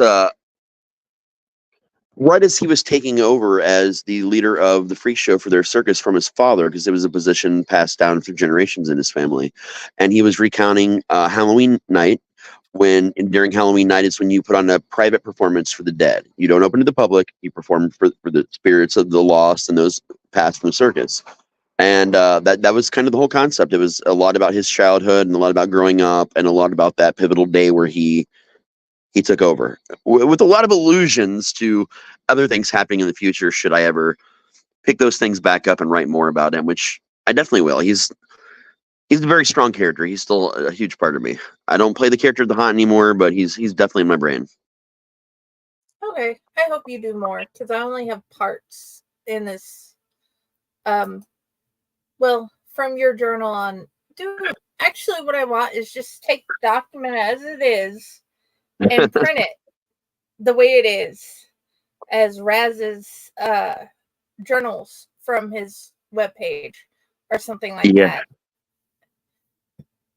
That'd be awesome. That would be okay. That, I think I can talk. I know somebody who I can talk to get that done. I know a guy. I know a woman. I know a woman. We know the woman together. Oh, awesome. By the way, we do know the woman, and she has a new anthology out with us, dun, dun, our dun. friends, and my I was kid. hoping you'd do that. I cannot So, wait, yeah. dude. Like, I deep dove Mr. Jones to the most insane level that I've ever deep dove any character I've ever written, and that story, I'm not gonna lie, it fucked me up. If you when you read it, make sure you're physically reading it, like that you're looking at the book, you're paying attention, or you read a digital copy, whatever. Just pay attention. Don't look away from the screen for any reason while you're reading. It'll fuck with you a lot more. There's a whole lot of fuckery in that story. I loved every single second of it. I am trying to figure out how to make the teaser trailer for it. Oh, But shit. I do have a teaser from the story for it video already made, because she said I can start posting those. So yeah, Nice. I have that ready because she made it. I made the videos, and then I get to do those other videos. So yeah, You could go with a kid's recording because of Greasy, Grimy Gopher Guts. I know there's audio out there of kids singing it. Greasy Because believe it or not, Ground. that's a super fucking famous song. There's like 10 or 11 different versions that people know of it. Yeah, Martha was like, dude, that's not, I know that song, but that's not the version I sang as a kid. And I'm like, yeah. Apparently, So- Mr. Jones invented this song, and that's the real version, according to him. So I don't know. He lies. Yeah. I don't know what he is other than frog-like with pointy teeth. But And long, spindly fingers. yeah, There's actually a painting of him in the Campfire Tales book, because every story had its own art from a local artist. So when you see that, you'll understand. Ooh. Yeah. Because we can always get that put with the story. Yeah, it's pretty crazy, man. Okay. Yes. That. Dude, I love diving into your brain. That's why this is going with me. Because I'll have time without Josh. And I'm just like, you know what? I'm going to dive into Raz's head because I can. It's a scary place. Well, luckily, I'm just grateful I get to know Raz. We all are. My husband, my friends. And I love you guys. That's real, man. You guys are fucking all awesome. That's the whole point of tonight, to make sure you know we love you. I do feel loved. I appreciate you. I do. Yeah. It's coming at a good time. Yeah, it seemed like a good time to give you a big hug, even a big hug from Dante's Cthulhu. Hell yeah. Yeah, he came in while Jodi was reading. Oh. It reminds me of the story that James wrote for my birthday last year, the Cthulhu and Little Raz. I love that. I still want him to actually fucking like do that as a kid's book and put it out. I would love that. He needs to. It's a good story. Oh yeah, we'd have to figure out who could illustrate it. That should be too hard. Yeah. I know more people now. Okay. Art people. So need to get with the art people and the James. Ooh, the James is even giving poetry for the honesty in verse. I'm excited. I'm so happy. Very excited. That one's going to have me and Patty and James and Cassandra, the one we had on here earlier, guys. Her art is going to be in there. She's the first one accepted. And didn't Mariah just get in on this anthology at the last second? I don't know. I'm going to find out. I was going to ask more questions. If so, yes. I was confused because I don't know. We're going to have to ask her what she meant by in at the last second. Oh no. He is frozen again. When my phone's low, I'm finding out only when it's low battery does it freeze when I go to a different app or a page, because I did it a lot last time and it was fine, but I think it's because I'm at 7% probably. Oh, okay. So you are literally going to die soon, and I'm just like milking all the battery off your phone until you die, until you say, nope, I just have to go. Yeah. Because I just miss you. I miss talking with you. You're awesome. I miss talking to you too, man. I miss everybody. It's been really difficult to do it a lot. So this week it's been nice because I've gotten to do 3 shows this week, and that's the first time I've done that, and it's been months. It's been many months since I've been on the network 3 times in a week. Oh yeah. And I'm like, you know what? We need to do a Raztopia episode. And then you're like, yes. That's why we're doing it now instead of October, because you need the episode now. It's so weird too, because I just realized that like I'm only 19 days away from my birthday, and I'm like, wow, that's close. Oh yeah. I still need to figure out what I'm making you for your birthday. Haven't figured that one out yet. I will be the secret to the life, universe, and everything this year. AKA 42. Yes. It's wild, man. I used to just ask people, how's life, the universe, and everything? And very few people got it. They're dumb. People are dumb. Yeah. That is why whenever I found out they had that special edition book of the original 5 stories at Barnes & Noble, that has the actual the guide on it. I had to get it. Yep. It had to be mine. There's discrepancies in every single printing of the book, and if you gather everything that's different about it, it almost tells the whole other story, and we won't know more about that until all the printings that were scheduled in the future actually finish coming out. Okay. It's pretty neat. There's Reddit groups like dedicated to like finding the discrepancies and trying to put it all together, and it might end up being absolutely nothing at all. No one really knows for sure. I don't know. I haven't even read my new version because I haven't read it in like 4 years. Yeah, actually, I just picked it up digitally again not that long ago. Because I finished Harry Potter, then I got to finish James Potter, and then I got to read It because it's my annual reading of It, and then I've got that series to read, which I'm excited about. It actually surprised me. Josh went through and went from one end to the other of It on his way back and forth to Brenham. Yes, Brenham, where the ice cream shop is, people. Okay. He was a CNA.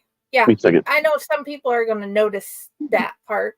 That's where we are in Texas. Well, we've moved since then. But yeah. Okay. But yeah. I didn't expect him. That book is so big. He actually finished it. It's huge. It's over 1,000 pages. Oh yeah. It's his longest book aside from the unabridged version of The Stand. And I have, but in its original format, it was the biggest. I have the that one version, the hardback version of the whatever edition. Found it at the library and they were selling it, so I yoinked it and brought it home. That's why I need to get an old library edition, man. The plastic over the shitty plastic over the cover and everything. That's what I need. Oh yeah. I have a bunch of kids' books of those, of old library edition of stuff. Mm-hmm. Even the ones with the hardback with the printed the pictures on the covers. Yeah, those are awesome. But I'm now down to 3%, so I should probably go before my phone completely dies. And plus, people can't be quiet over here, so you know how it is. Okay, that's fine.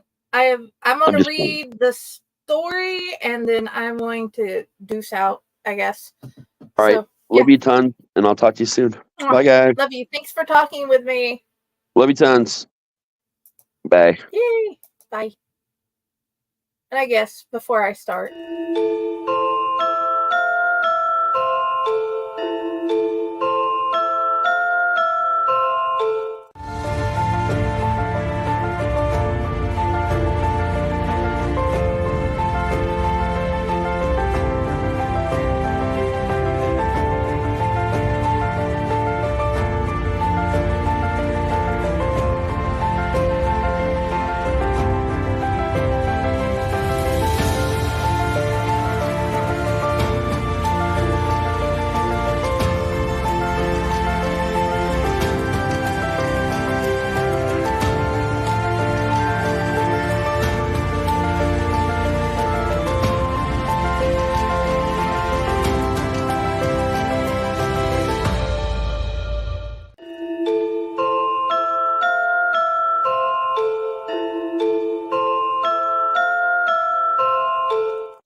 Greetings and shabibans. We are the Retro Raztopia Cephala Podcast, a long-form bi-weekly show that celebrates all the things that made growing up awesome. Yeah, that sounds good, but I don't know what all those words mean. I think what Parasite seems trying to say is that on Retro Raztopia, we explore a range of retro goodness, from toys, video games, and movies, to cartoons, and even snacks and school lunches. Oh. And we do it all with a positive spin, a slew of killer guests, and some very adult language. And you know what else is cool? No. This crazy show is part of the Door King Podcast Network with new episodes every Tentacle Tuesday. What's that? And if waiting 2 weeks for a new episode gives you a sad, know that we drop bonus episodes all the time, like the off-format Crow's Nest and an interview series we call The Brig.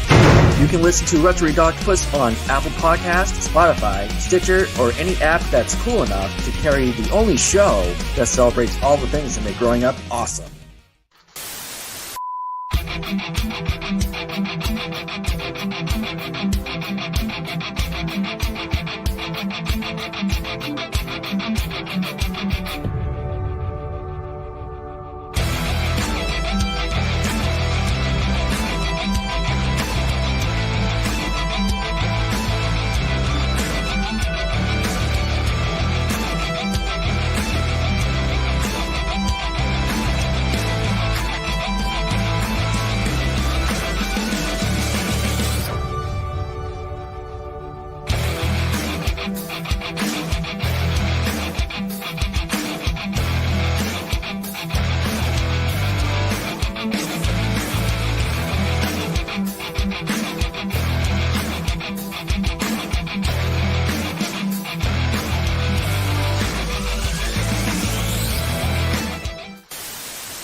Hello. I guess I'm back from the commercials and I'm the only one left.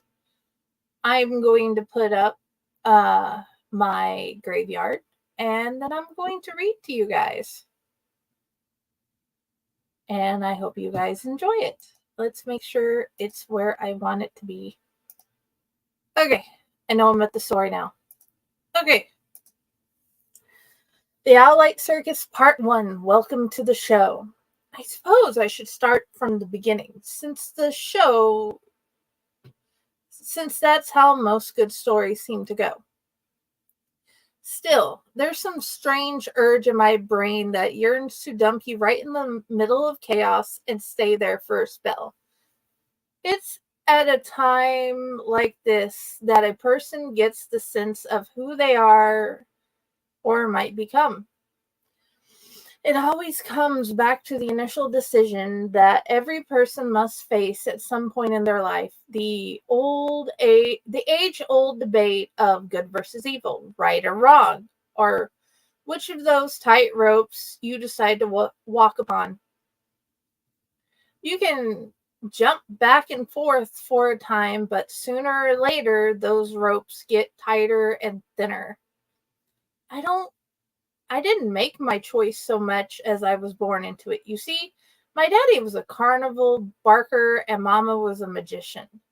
He was the greatest bullshit artist you might ever meet.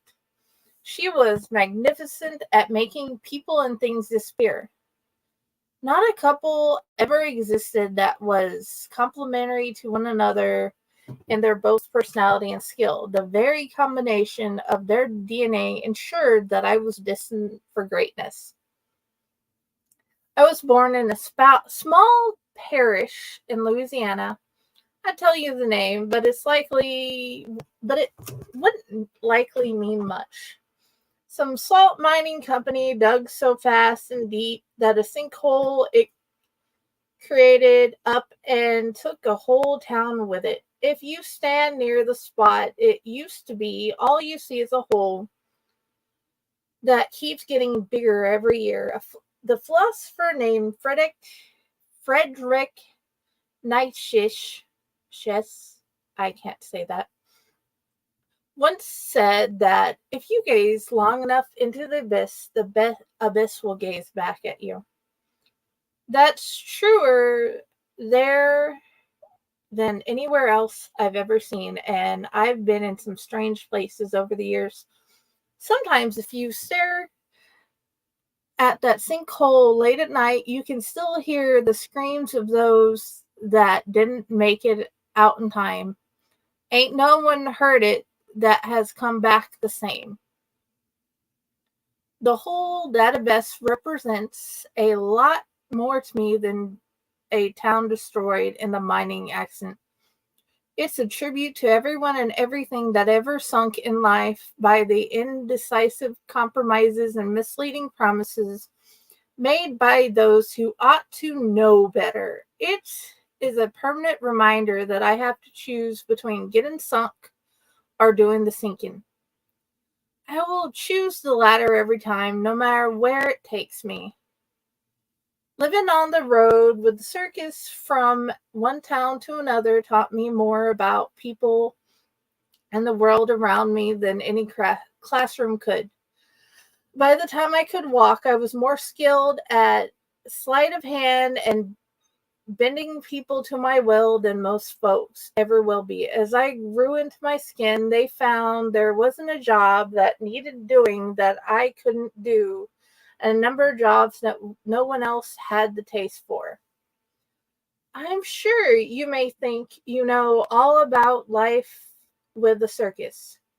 You've had so many movies and shows to watch, and books and podcasts to read and listen to.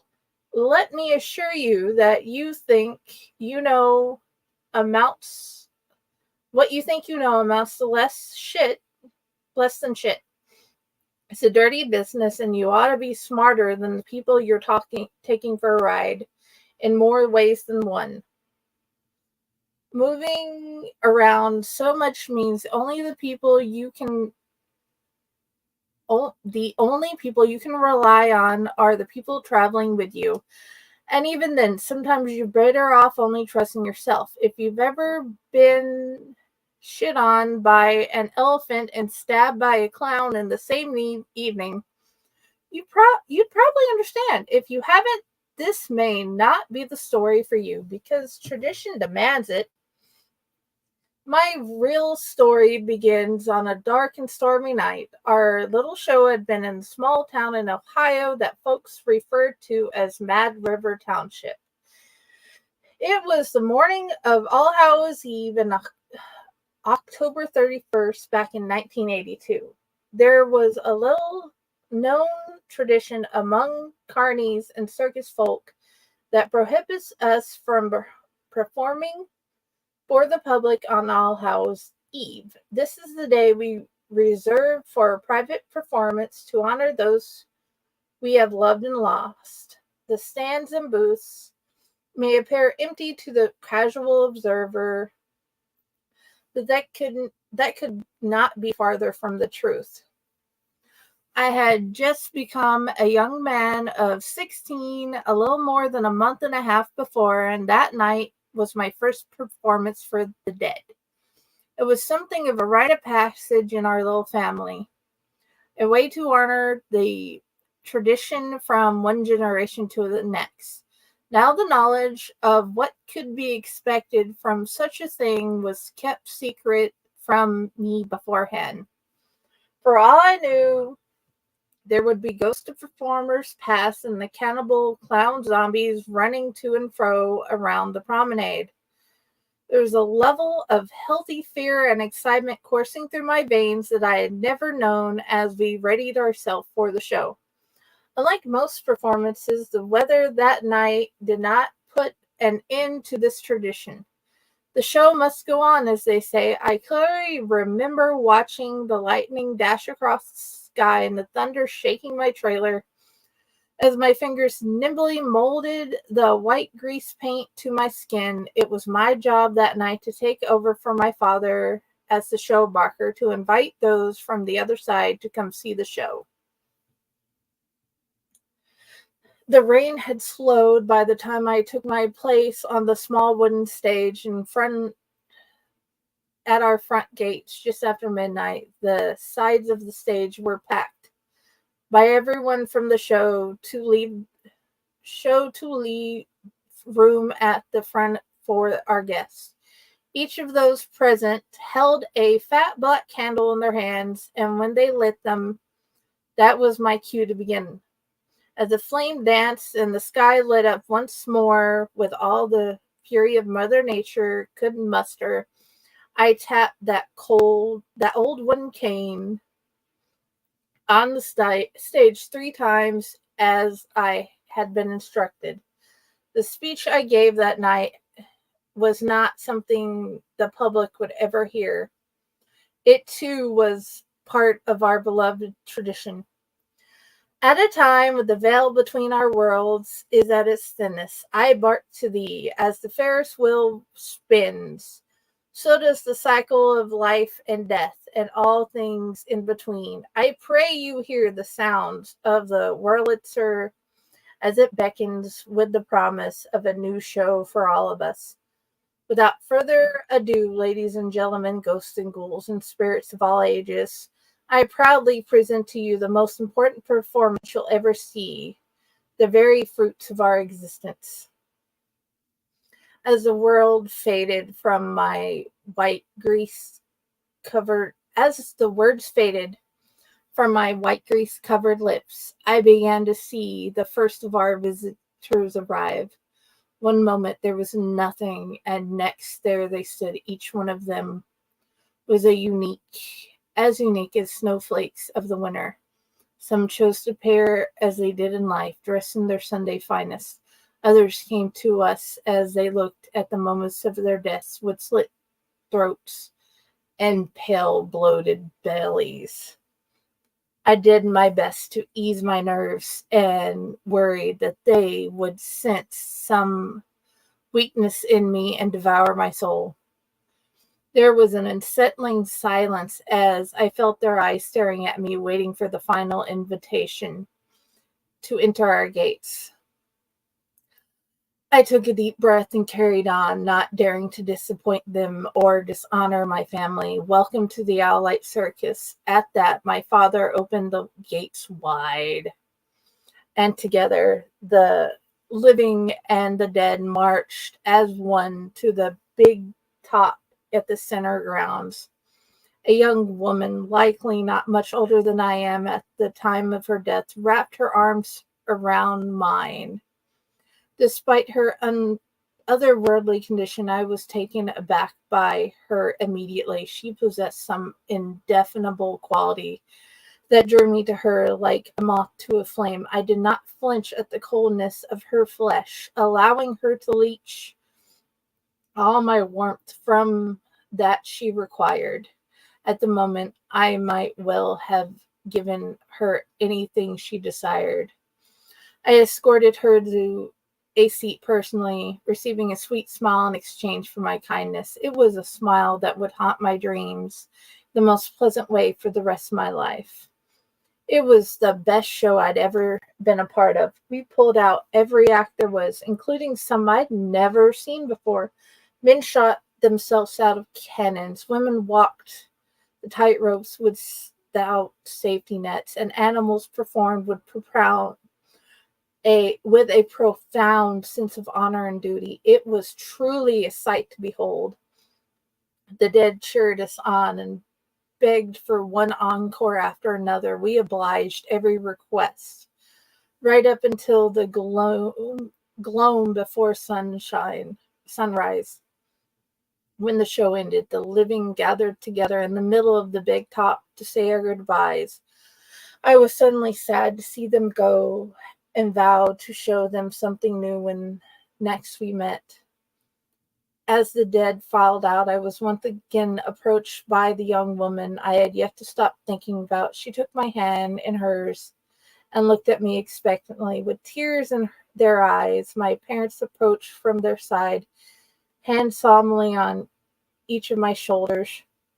There was an older tradition than the one we had partaken in that night, a tradition that kept the magic in our circus alive throughout the ages, a tradition that I learned about right then and there. You see, now and again, the dead take a particular interest in the living. Should the two from either side of the grave join together as one, something frighteningly magical occurs. As it was told to me in the moment, it meant that our little show would last for all eternity. We would be blessed by death herself. It was not an honor I was given the option of turning down, but that's the story for another time. There's another part of, to quote, I mentioned earlier, Mr.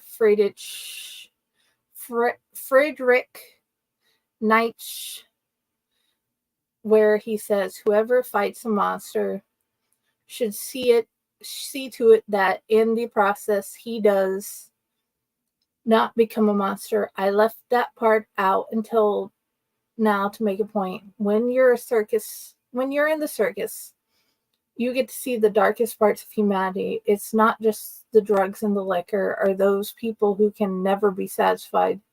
No, there's a whole other world beneath which folks just ain't privy to. Sooner or later, it becomes a part of you. Once it dies, it never finds its way back out. Much like my hometown, it will expand and swallow you up if you let it. The next time the sky grows dark and the Mother Nature threatens to tear it in two, you just might hear the old Wurlitzer strike up a tune. No matter who you are or where you're from, there's always a spot for you. Nowhere between life and death here at the Elliott Circus.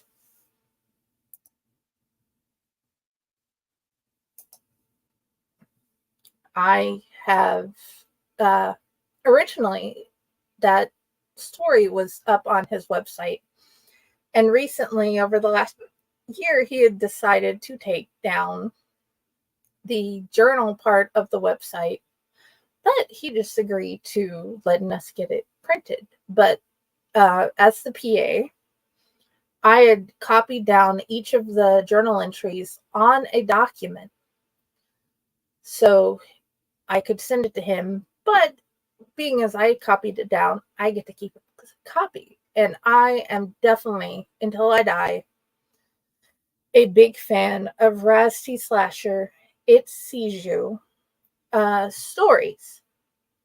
And I had not known that it was partially JB. And JB Rotten is one heck of a character. And not a character you want to make mad. But he is entertaining, foul-mouthed, and actually, when you're not on the end of what he has to say, sometimes very entertaining. And sometimes when you're on the end of what he has to say, that's entertaining too, or you've just totally messed up. But either way, I would like to thank all of you coming to the Raztopia special. It did not turn out as I'd hoped because his internet had been down, but we did get to have Raz time. We got to have story time. We got to have stories from our wonderful new friend, Kyle. Well, he's not exactly new, but he's a newer friend. And thank you all for being a part of this. And I hope you guys can see why we all love It Sees You, Raz T Slasher, whichever name you know him from Reddit or from my side. I hope you guys all have a lovely night. I have enjoyed it. Bye.